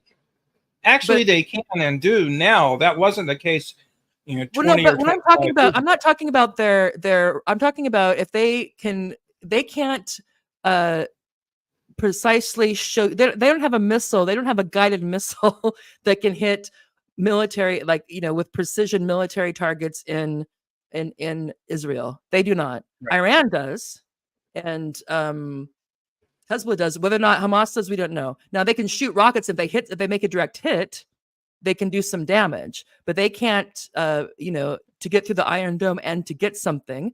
This they don't have. So that's one thing about, I think, why I would not condemn, why I'm not happy about quote unquote civilians being killed. Looking at in the context is I think is important. So if they were to only follow only focus on hard targets, given they're not allowed to have the capacity to be able to do that, then they just sort of whatever. But also historically, there's never been, that I'm aware of, an armed resistance movement that didn't have to also do hits quote unquote soft targets, so maybe like medium targets to inflict to further their cause. And so that's kind of, lastly, there's a hypocrisy, because another reason why I'm not going to condemn Hamas unless everybody else wanted to condemn Israel first is also, look, okay, if we're going to do a condemnation game, we have to use the same measure. I'll even give them that, even though it's skewed because one's the occupier, one's the occupied, and all this bullshit. Even to give them even the hand to be like, okay, well, let's use the same measure. Quantitative and qualitatively, it's like, if you want to call them a terrorist, okay, like, tell me why that is, and then say, okay, well, look at what Israel's been doing for 70 some years. They're also a huge terrorist then. Yeah, and exactly. War is terror. Once you go there, it's and the idea, and when people, again, with extracting the condemnation with the fake baby thing, and even let's just say, for the sake of argument, that Hamas, some rogue Hamas unit, I don't know, came across, I don't know how you'd find 40 babies, but whatever. Okay. And people were freaking out about this. And my thing was like, okay, it's terrible, but how many babies has the US killed? How many babies has the UK killed? How many babies has Germany, France, Japan, all along down the line? Directly through what they call collateral damage, but also through sanctions. Yeah. So it's just this hypocrisy and measuring with two cups, as the Dutch would say. It's just crazy. Exactly. So has Hamas engaged in acts that are terrorist acts? Yeah. Who hasn't? If you're an armed resistance, or if you're a military thing, who hasn't? So so then, for all those reasons, I'm going on and on. For all those reasons, no one will extract a condemnation of Hamas for me. So again, Zionism must be retired. Up the rebels. And I see this picture, and for some reason it gives me hope. I don't see this picture, and I'm not afraid like a lot of people want us to be when I see the picture of this man and his son. So do you want to respond to that? Sorry, that monologue before we bring up Artless? It's just, I mean, if you look at the scale of Israel, for example, Israeli casualties versus Palestinian casualties over the years, like you can find graphics where the ratio is like 20, 30, or even more to one of Israeli deaths and injuries versus, Palestinian deaths and injuries versus Israeli ones. And obviously that's true over the last 8 months. The conservative estimate that the Gaza Ministry of Health put out is something like 35,000 killed and 80,000 injured over the past 8 months versus there were, I think, about 600 civilians killed, of which some of those were killed by Israel. But even if we say it was all Hamas that killed those 600 Israelis on October 7th, 600 versus 35,000, there's no comparison. And similarly, we don't, so far to my knowledge, have any evidence that Palestinians have tortured Israelis that they've captured, whereas that is, according to the accounts of those that have been released from captivity, that is the norm in Israeli prisons and detention camps. They torture everybody. They rape most of the women. They, are starving. Allegedly, yes. Well, I mean, that's what people who've been released are saying. Yeah, but that's allegations. That's what I'm saying. Anybody? I mean, I just want to throw that out there. But yeah, I think that and I want to bring Artless up here in a second. It's for people to keep in mind that Palestinians have no political or civil rights in Israel. Israel can do and does whatever they want. So if you can imagine that power dynamic, it's impossible to imagine a scenario where they're not doing really terrible things to the women and the children as well. But again, it's when allegedly, but it'd be hard. It'd be really impossible to imagine that is not that doesn't happen on the regular. Artless, I'm gonna see if we can bring Artless up here. Hey. Hi. Okay, welcome. Yay, it's working. So this is Artless, and she is going to tell us whether or not she condemns Hamas and why or why not. Do we want to put her comment on screen that she just made here? I can't seem to get that to do that. Can you? Oh, no, I can't. Yeah, right, for some reason, if it's the private chat, you can. I mean, I'm Artless. Do you want me to read what you texted us, or do you want to say it yourself? No, you can read it now. I can expand on it. Okay. So, because Artless is here in the studio with us, and she texted me, "No, I don't condemn Hamas." So we're 3 for 3. It's a false equivalence and framing that refuses to take into account the context of Hamas as a resistance movement formed in response to Israeli occupation. So, do you want to elaborate on any of that? Yeah, I mean, I think there's this saying that I think is it a protest or a riot is the sound of the unheard, right? Okay. Hamas was formed as a resistance movement in response to Israeli occupation, like I just now. So every time we start off the conversation with, "Or do you condemn?" Well, I wouldn't have condemned Jews who suddenly started fighting against Nazi guards in Auschwitz. Condemn them. Exactly. I don't condemn, for example, the Nat Turner rebellion. Okay, so why condemn Hamas? Am I in support of every action that they have conducted? No. I thought, and I know when October 7th, I remember Shani Luke's body was just, that image was just seared in my brain. Okay, and I thought, this is going to be really messy. And I think that was probably why I was maybe silent the first few days after, or maybe weeks, because I just thought it wouldn't go unretaliated. The scale of the response, no. I don't condemn Hamas. If Israel really wanted an end to this, they would have tried to go back to the 1967 borders or any of the peace agreements that Clinton or other well-meaning. I mean, I know the environment has changed dramatically. Yeah. But thinking about, I mean, look at all the from Oslo till now, okay? Because you can't fight an ideology with guns. So no, condemn them. And actually, I was thinking about this today. Part of, I think, the brutality of this war that Israel has conducted is to get the Palestinian people to fight Hamas themselves. They're trying to create this wedge between Hamas and the Palestinian people. And yes, Hamas is not the Palestinians. The Palestinians are not Hamas. But I think part of the reason why they're not necessarily rejecting them in the way that I think Israel and the West would hope for is that they've actually come to the conclusion that actually there's a lot of weasel words that are said about the freedom and the liberation of Palestinians that Western leaders don't mean a word. And it's only Hamas that's between giving them whatever dignity you can have as an occupied Palestine. And so that's why they really don't condemn Hamas in the way that they want them to. Yeah. You compare Hamas to, say, Fatah in the West Bank, who've given in and given in and given in to everything that the Oh, they're Israelis have adjuncts. done. They're Tel Aviv adjuncts at this point. It's yeah. That's how the West Mhm. Bank Mhm. still get forces going into their homes at will, murdering their women at will, whatever they want at will. Do you want to die on your knees, or do you want to die going out in a blaze? And I Yeah. mean, that's just what at the Yeah. end of the day, you can't Yeah. keep trotting down people daily, robbing them of dignity, humiliating them, degrading them every day, and not expect a response. Mhm. Under occupation, even things like pasta Israel determines what comes into their territory. Mhm. What the actual fuck is that?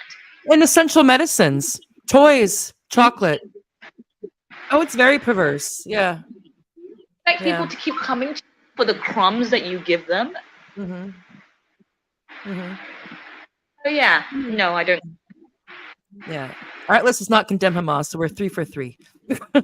Yeah, I think that I can't. Yeah, I can't. Obviously, I'm not going to dispute any of that. All I might add is that Hamas was elected in 2006. I think, and since then they haven't been allowed to have another election. So who knows?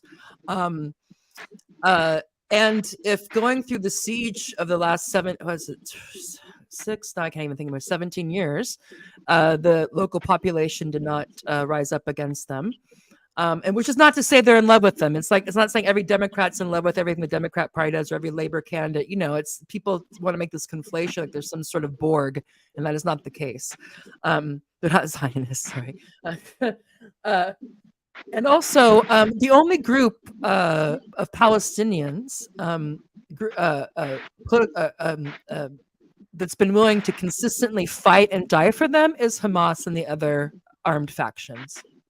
Yeah. And I think that this culmination of 70 years of realizing that this is never going to get any better if we don't change the narrative, to use that postmodern term, and also with the Abraham Accords and Saudi Arabia being going to normalize relations, and they know that a lot of the regimes in the area will say things, but they're not going to rock the boat with that. So I think it obviously took a lot of planning. What they did is that kind of like, either we do this or we just should pack up and give up. And I think also, I don't know if they knew how crazy the response would be, but nobody knows Israel better than Hamas. And the Anwar, I can always get his name wrong, but the second in command, I think, was actually an Israeli. Sorry, go ahead, Jeff. His name? Yeah, Sinwar. Is that who you think of? Yeah, Anwar. Yeah, Sinwar. Sinwar was in a prison for 17 years or 15 years. He knows. They know. They know they raised Israelis.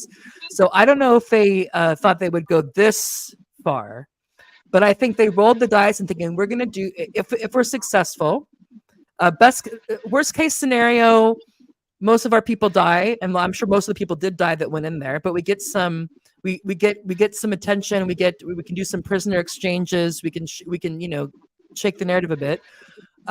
Best case scenario, or that the peace process and the 1 or 2 state solution, whatever it is, we'll talk about that another time gets on there.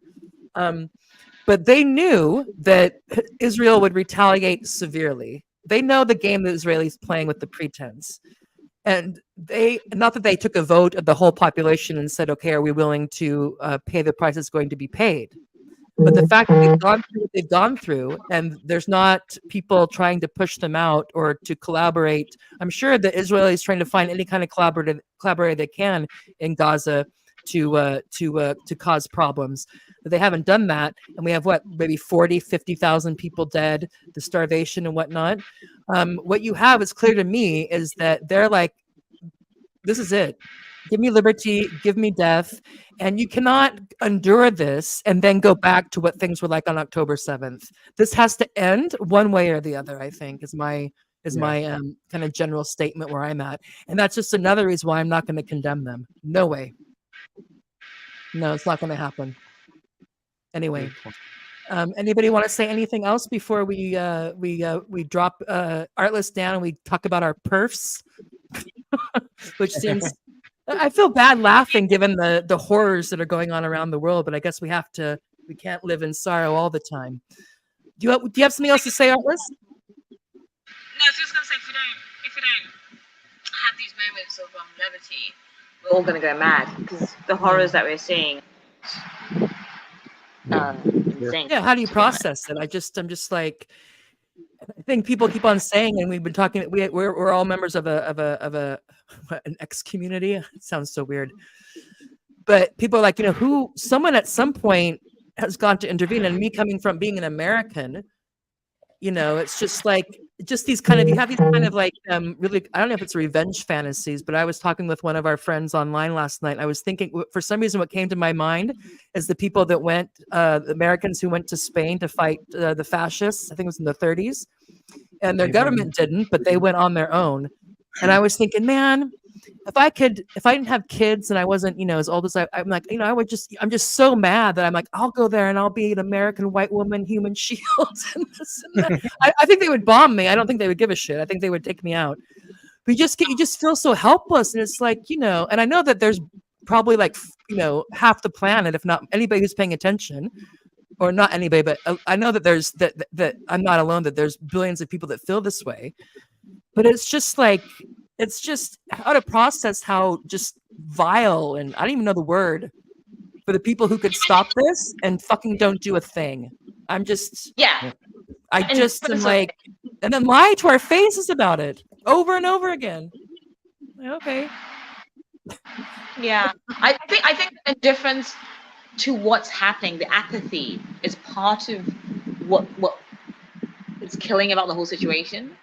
In the sense that when I was growing up, I used to wonder about like the horrors of South African apartheid and wonder how people could be so indifferent to what had happened, because supposedly by this time we all knew about the horrors of slavery, we all knew about the horrors of colonialism. So how are we okay with letting minority whites rule over a majority black nation in their own backyard up until 1990? That just on my mind just could not compute that at all. And I don't like using the term collective responsibility for people who are just maybe weren't part of the system, but by living there, you are a part of that system. And I feel the same way in terms of what's happening.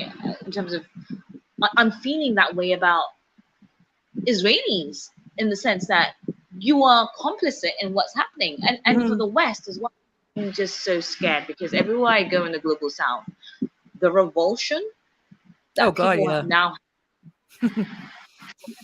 No, the mass.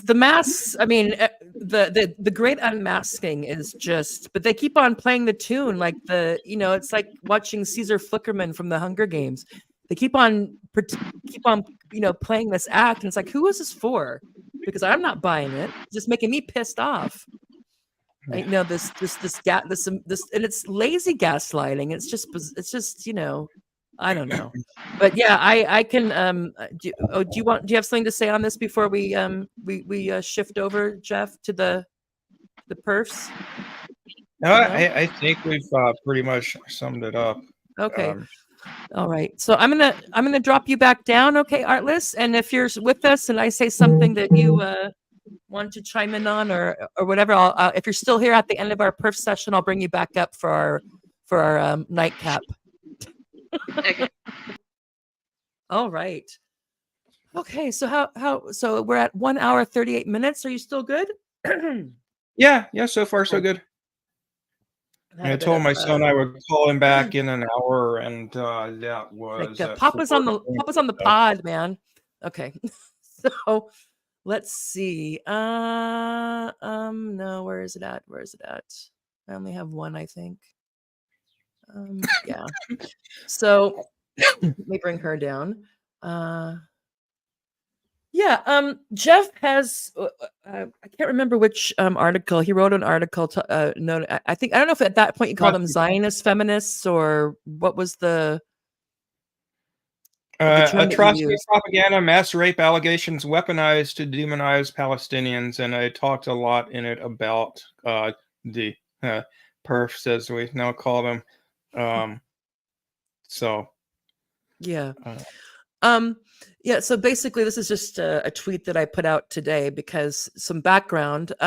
For those of you, I don't know if it was a week ago or everything blows together. Maybe it was 2 weeks ago. I can't remember now. But when there was Portland State University had one of those had one a student encampment, and they had occupied part of the library at Portland State University.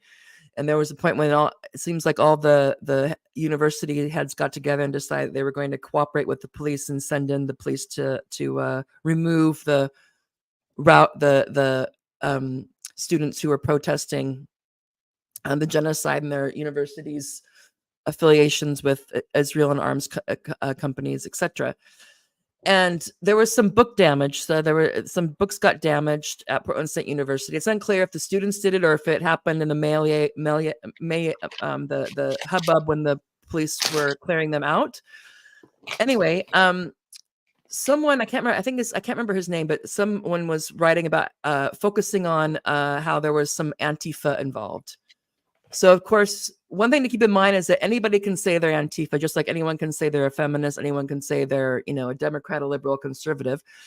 So the story was, oh, well, it's not even all students, or there's some outside agitators, so Antifa people, or students who are acting in that regard. So, with the black clothes and the covering the face and just kind of being, I don't know, tough, thuggish, whatever.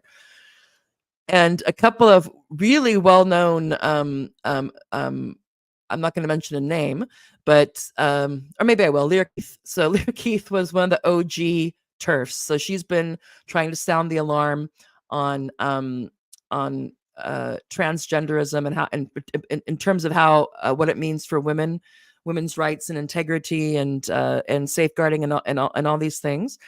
And so she's been taking a lot of crap from Antifa for a long time. So whenever she has an event or there's some sort of function or a protest against gender self-ID laws or men and women's prisons or other spaces because they announce that they feel like they're a woman, inevitably some Antifa people show up and they've been terrible towards her. So best case scenario, she saw this tweet that said, basically, look, at Antifa was part of the Portland State University, and look at this, they're like, destroying books or something. So Lear writes something back about, I just don't have any words. There's nothing worse than people that destroy books, and this is just terrible. And these, going on about this destruction of these books. And so I wrote back, saying like, well, I wish you could find a word or two for the Palestinian women and children who are being slaughtered and collectively punished every which way in Gaza. And I made the snide comment that perhaps if the pictures of the dead bodies had books in the hand, then maybe we could get a comment or something from you. And she responded didn't just basically like, oh yeah, nothing really good, just saying that, oh, when is destruction of property ever ended a war, or just denial. But fair enough. And there was other TERFs that were also going on about, oh, this is just an excuse. They don't care about this. The students don't care about this or that. It's just an excuse to, cause problems or whatever. So yesterday, Max Blumenthal tweeted out a picture of some IDF soldiers burning books in Alaska University's library a couple of days before they were bombing and incinerating who knows how many refugees in Rafah. So I took the opportunity to what I affectionately call a perf tweet, and I just put out that perfs could care less about, again, perfs are Palestinian excluding radical feminists or femalists or women's rights activists, whatever you, it's kind of a catch-all, saying that it's clear they could care less about loss of life in Gaza, but given their outrage over the Portland State University encampment, I expected at least a mumble about the loss of book. And so I just posted that out. And we have, again, one of our members of our X community, which there's only two rules for membership, is that you have to be against genocide and to know that men can't be women and vice versa. Then you're in.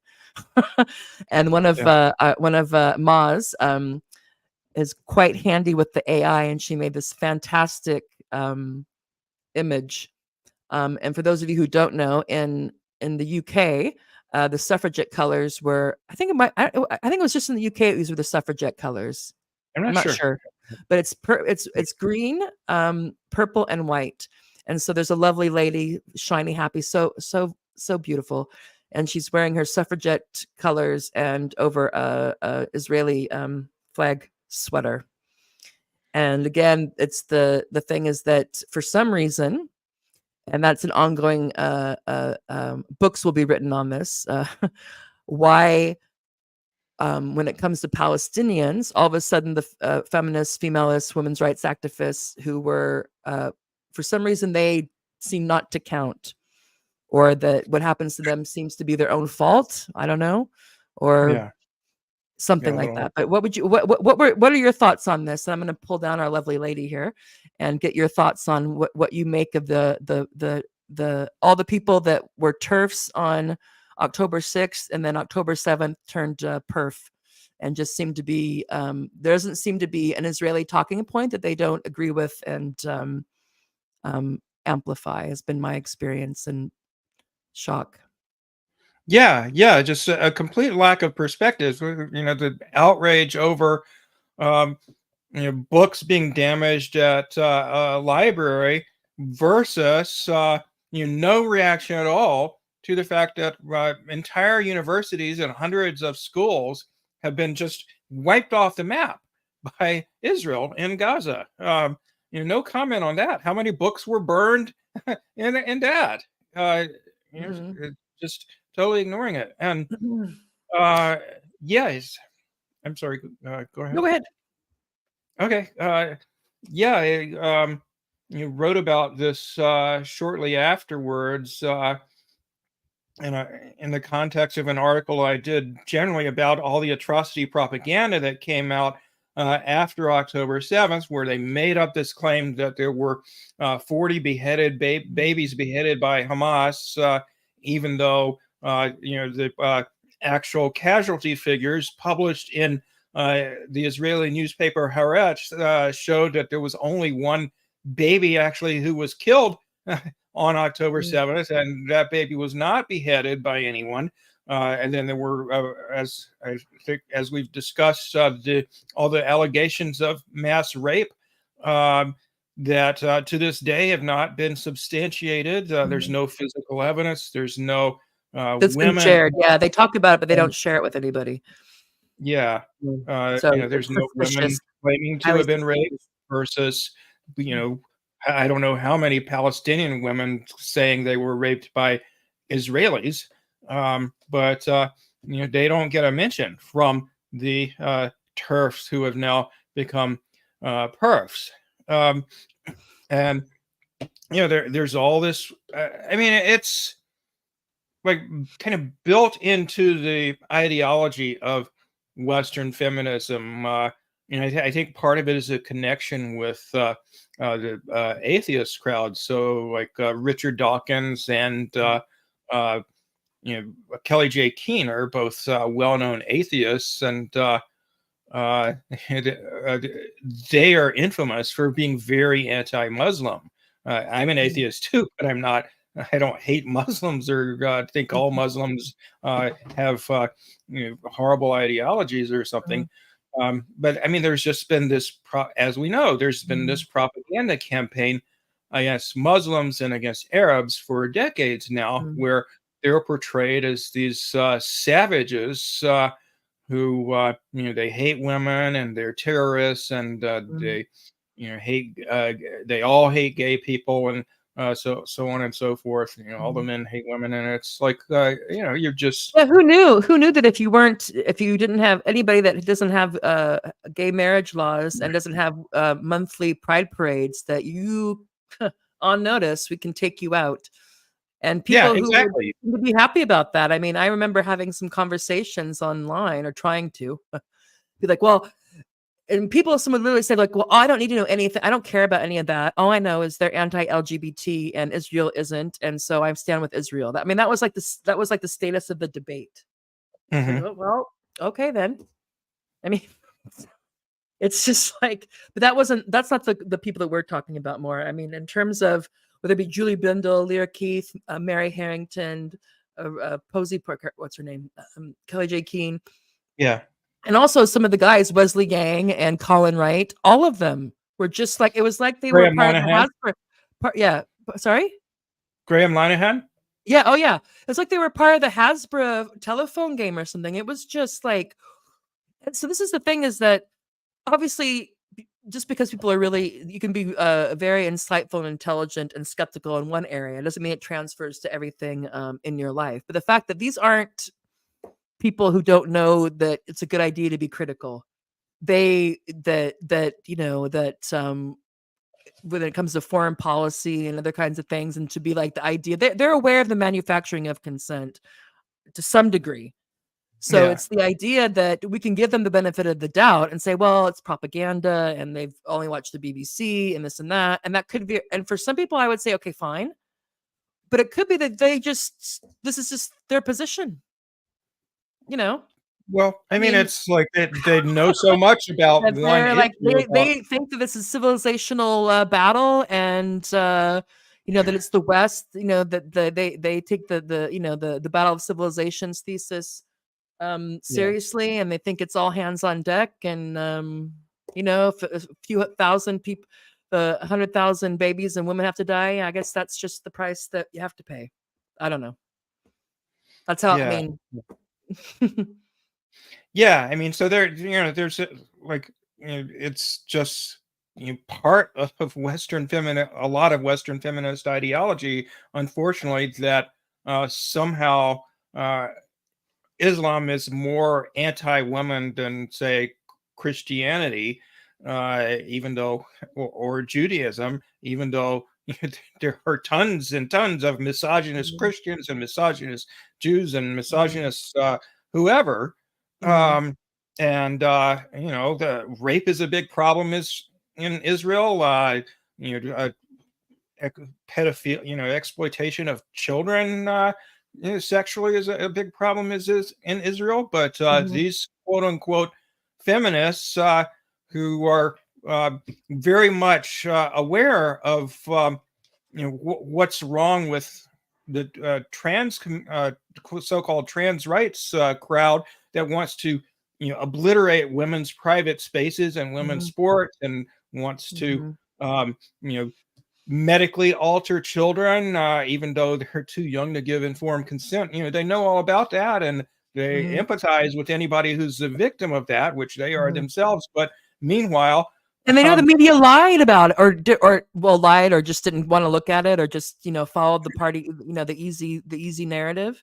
So it's like, it's just the people that they hang out with are all kind of saying, or mostly kind of saying the same thing, and that's, unfortunately, that's kind of how most humans form their opinions, is you based on what they hear a lot of. Oh, sorry. It's okay. Hold on just a second. It's all right. Dog break. Anyway, while he's tending to his dog, I'll give my 10 cents on the quote unquote Western feminist issue. And I think there's some chauvinism. I think that there's this idea that okay, I'm back. Women in the Middle East or in those countries need to be kind of saved from their culture. They're prisoners and victims of their culture, and that if people who agree with that, like if they agree with that, like Ali Hushiali and other people who want to focus on that, then it's fine. But if you take the position that I tend to take, coming from a materialist thing, is that that a lot of whether it be Christian or Jewish or Muslim or whatever, a lot of the more precarious the material conditions, the more unsafe things are, the worse it is for women and children. Yeah. So, which is not to say that if you have that at a certain point of we'll just call it development, for lack of a better word, material security or abundance, and all of a sudden everyone becomes progressive. No. But the fact is that most, far and away, most women like the culture that they're in. Doesn't mean they love every single thing about it, but they love their men and their sons and their fathers and this. What doesn't mean that there isn't all the ills that are there, or there's the Yeah, same. and I don't want to draw an it equivalence, but doesn't it's mean like that the there aren't idea. lots and lots of feminist groups in Yeah, yeah. Muslim So countries. this is the thing is that for some reason, even if it's the case, it's like, so this is the so your feminism is only for people who agree completely with you. So it's only women Yeah. and children or women who totally agree with you and agree with your interpretation of their culture and their history and their men.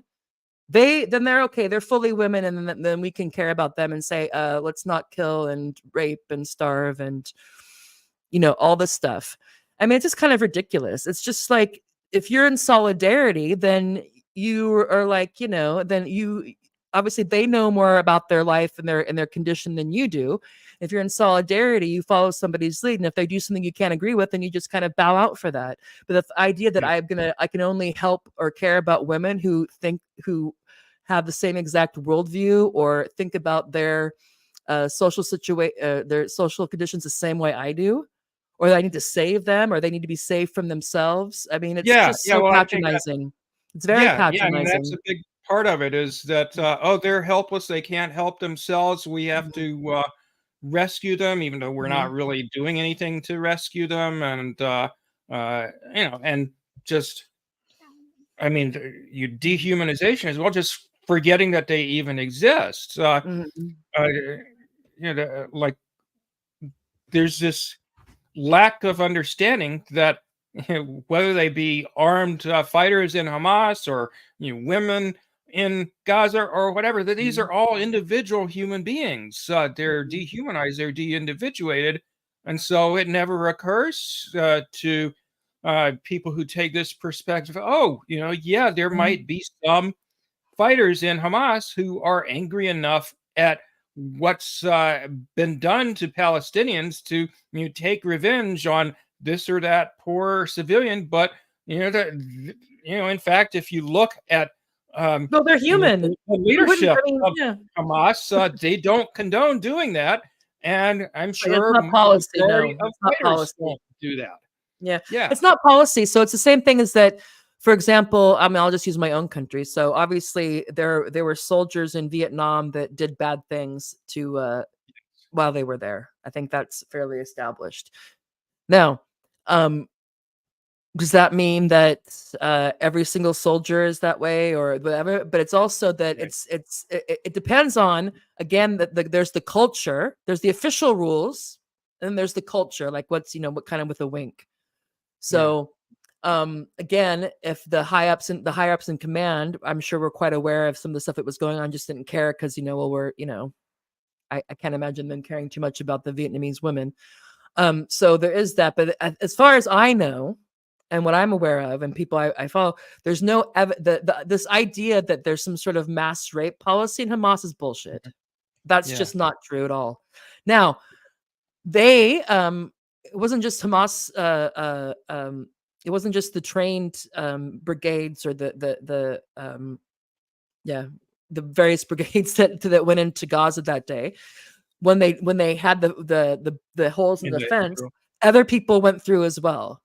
So Yes, it's impossible to prove a negative. And given what we know about human nature and these types of situations, it's totally possible, if not likely, that some sexual assault occurred. But as of yet, that has not been borne out by the evidence. There's lots of allegations and made up stuff, and well, like the videos that get debunked, they get placed like it was in a different country or a different time, yeah. and there's a lot of Well, allegations, but Israel hasn't allowed any outside entity to review that.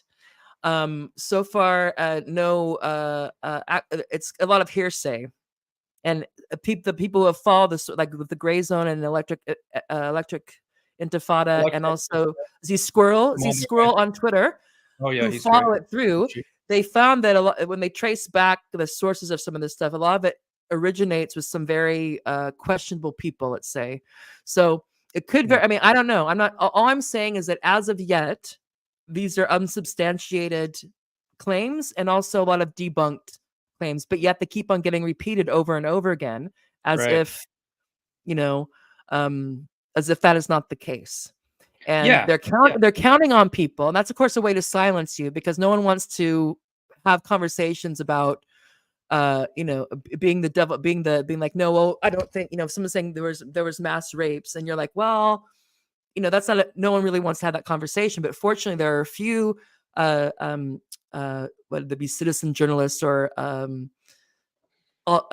independent ones who are willing to ask the questions that they don't want us to ask, or don't want them to ask. Yeah, because they want people just to not want to say anything about it, and then it gives them the pretense against to do this crazy stuff that they're doing because, well, these people, look what they did. I mean, we can't live with them. What can you do? They don't want that to be pushed back upon. So that's why it's important that the people who can do, so that it gets to the echo chamber that, by the way, this is just allegations, and a lot of them have turned out to be just fabricated, like basically hoaxes. But we don't know. There could very well be, maybe the court of, maybe the ICJ has, obviously they may have evidence that we haven't seen. Maybe maybe Israel decided to, I don't know. But again, allowing it to be weaponized in that way is an affront to the women and children all over the world who have gone through this, been raped or abused in as a tactic of war, or will be. Because these need to be treated seriously. And then again, for again, these people who just, for some reason, when it comes to Israel, anything that they are told by their I don't know, their network or the TV or the BBC or CNN or the New York Times or the Wall Street Journal, they just believe. Yeah. Doesn't matter how crazy it sounds. No matter how crazy it sounds, they just believe it. Yeah. Well, I mean, it's like weapons of mass destruction all over again.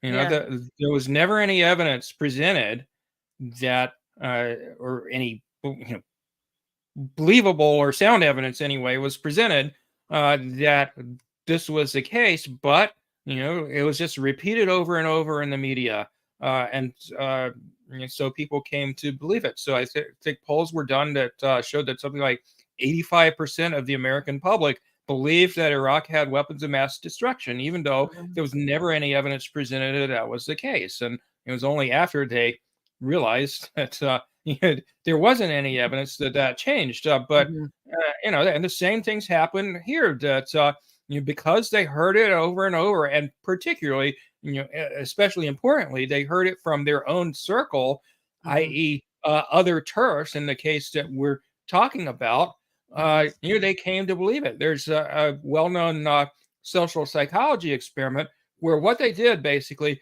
was they just presented these made-up claims to people over and over, and they controlled everything else, and the only thing they varied, the only independent variable in their study, was how many times they presented these various unsubstantiated claims to people. And they found that the more times, there was just a direct relationship between the number of times people heard something and how valid or true they rated it as being. And that's kind of, unfortunately, is how humans' minds work, particularly if they hear things over and over again from their social circle, from people who they like and find credible.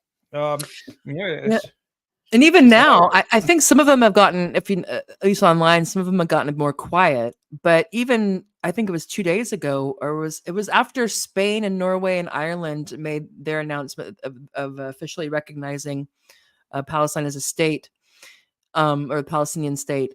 And I think Mary Harrington retweeted some rage tweet from Douglas Murray about how, this is Europe's committing suicide and blah, blah, blah, even after everything. So I don't know if she's totally hermetically sealed from getting any information that doesn't substantiate her bias, or if she's just some sort of Ava Braun type figure. I mean, I don't know. But even now, holding on to this. Oh, I know. It's like, okay. I mean, there we go. Anyway, I think we've kind of come to a natural end. I want to. Well, actually, there's one other thing I wanted to bring up. Go ahead. And I talked about this in my article, so I'll just share the screen on that. Let me see. I'll do. Can you do it, or I need to do it? There you go. There we go. So, well-oiled machine, Jeff. So yeah, I pointed out, the irony that these feminists who took a pro-Israel position misrepresented protests in support of Palestinian struggle for liberation as celebrations of rape or the killing of civilians by Hamas, somehow momentarily forgetting that they themselves are called bigots or fascists or Nazis for advocating the preservation of female-only spaces, such as locker rooms and women's sports and so forth. So it's like they don't recognize that they're doing the exact same thing as the so-called trans rights activists are doing. They're just making up these smears against people, in this case, protesters against what Israel was doing, that bear no relationship to what was going on, and not engaging with their arguments at all. They're doing the same exact thing that's been done to them, where people women are called Nazis just because some pro-Nazi group shows up uninvited to their protest. Or because they don't want to share they don't want to, they won't pretend that Leah Thomas is a man or a woman. That's also Nazi. That would qualify you as that, because you're trying to deny, I don't know what, I don't know. Who knows what the logic is, but point well taken that that's why privately we have a private joke, or it's not so private anymore, that TRAs have nothing on ZRAs, which means that trans rights activists have nothing on Zionist rights activists. And just the fact that they do the exact same thing, but either don't notice it or don't care, is a sight to behold. Yeah. And the other exact same thing that they do that's been done to them is that, that a lot of them are in favor of censoring people or firing them from their jobs or whatever, merely because they protest against Israeli actions or U.S. support for them. Even though these are fates that women themselves have suffered for protesting against transgender ideology and its consequences. So just this total hypocrisy.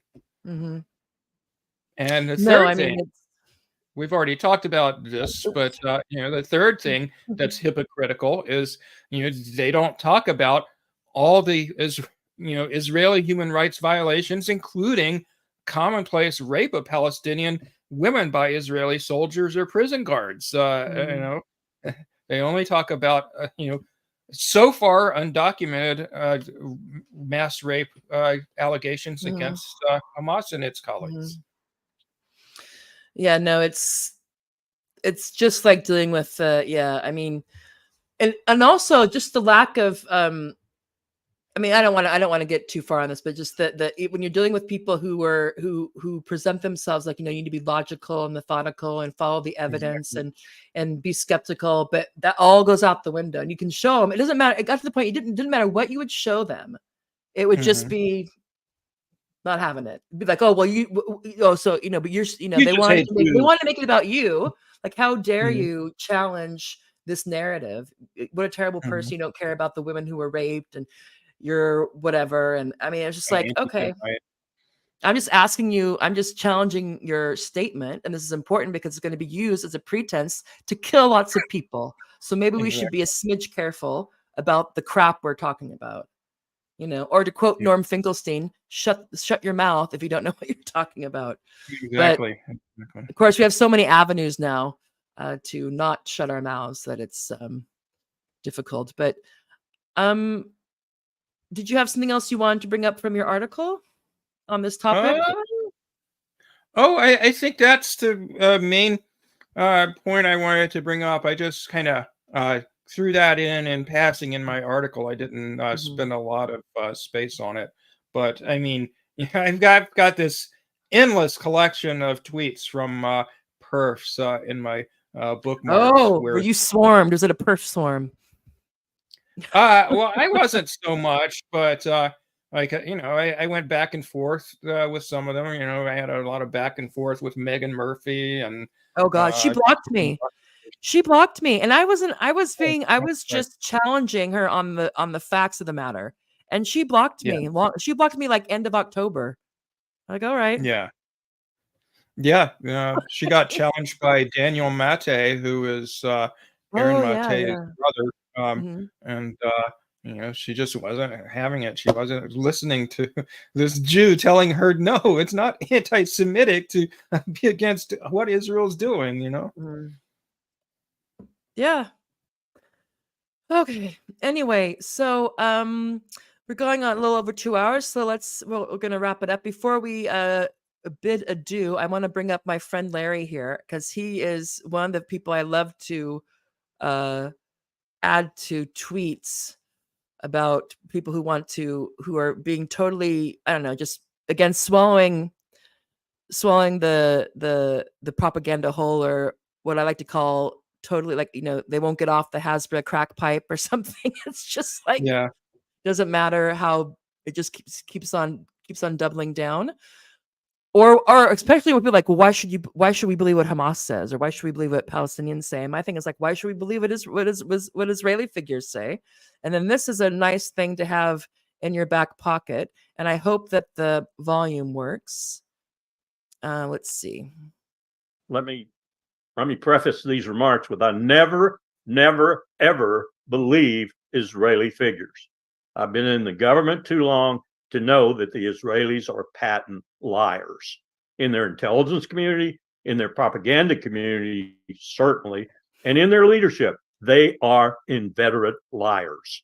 Let me say that again. They are liars. So you can't believe anything that comes out of Jerusalem. It's all propaganda. Anyway, or we almost play that for a loop, I think, in the background to remind us that we're not crazy. Well, maybe anyway. If we play that on an endless loop, it'll get through to some of the people that disagree with us. You don't have to have any evidence. You just have to say it over and over again. Yeah. But also, you try to find messengers that they're less likely to shoot. So I'm like, here's this guy. Was a soldier. I don't know how far. Maybe he was like colonel, or I don't know anything. So he was in the military his whole life, and then was the assistant secretary general, I think, with Colin Powell. So I've been under George W. Bush, during 9/11, and so he's actually had a lot of experience dealing with Israeli intelligence, Israeli military, Israeli politicians. So it's like, look what he's saying. He's not some crazy communist or peacenik or whatever. Look what he's saying. And you can find other people who like, look, you try to find somebody and for some reason, it still just does not matter. I don't know if it's I don't know if they have to keep it up, because the alternative is that they were wrong and they've been pushing basically the equivalent of being a Nazi sympathizer and supporter. To use the most obvious equivalence. Not that the quantity has not gotten up yet that high. Hopefully we don't get anywhere close to that kind of damage. But yeah, it's just, or Tucker Carlson or whoever. I mean, you can find like some, there's a couple of people who are more like, even some people who are on Trump's team who are saying like, this is, and for whatever reason with these perfs, does not matter. They're adamant. Say, okay, I don't know what, and it's hard to reconcile somebody who you were so simpatico with on a certain issue, and also a difficult issue, and kind of almost they were almost kind of they're kind of the leaders of some of this, both politically and on the intellectual side, and then to have them just totally start throwing their poop around like a monkey, it's just, I don't know. Yeah. It's discombobulating. Anyway, anything you want to say before we wrap up, Jeff? From the bitter pill? From the river to the sea, Palestine will be free. And fuck you if you think that's anti-Semitic or a call for genocide or anything like that, because it doesn't say that, and it doesn't mean that. No, it doesn't. Just means equal. Well, how I see it is that equal. The end of the occupation, the end of the apartheid, and one, everybody has equal sovereignty in that area. But we'll see how it plays out, because it'll be hard pressed for me to. Anyway, I don't want to ramble on. Thank you for tuning in. This has been the Morbid Symptoms podcast crossover with the Bitter Pill. with Jeff Melton, and we've been talking about Israel Palestine. We talked about Rafah. We talked about what we thought maybe was if this was the last deadly gasp of Zionism, or if this is going to draw out more. If there's some way we could foresee the U.S. continuing to pretend that what's happening isn't happening, or we talked a bit about that. We also talked about why Jeff and I, and also one of our viewers, Artis, she's not, her actual name isn't Artless, but that's her, that's part of her Twitter handle. Why we don't condemn Hamas, and you'll extract no condemnation from us, given that the source of the violence and the indignities is the occupation and the apartheid. And once that ends, then if Hamas does X, Y, or Z, then I'll happily condemn them sabotaging, if that were to happen, hypothetically, that. But until that happens, it's not going to happen. Thank you so much for joining, Jeff. This has been lovely, and I'm glad we figured out the streams. Thanks so much for putting this together, all the hard work on putting together the PowerPoint and the images and all that. And I'm sure we'll probably have maybe when the Israel-Palestine thing comes down, we'll have an episode on the politics and the science of veganism. And Jeff is going to try to convince me, or not me, but he's going to make the case on that. But that's something for another time when the world is less on fire. And I will I'll make my mind as open as possible to what you have to to share with me. Anyway, I'll see you in the group, Jeff. Thank you so much. And please like and subscribe and all that good stuff. And we will see you on the flip side. And from the river to the sea, genocide is bad, and saying so is not anti-Semitic, and Zionism needs to be retired. That ideology is vile. So there you go. Till next time, everyone. Thank you for tuning in.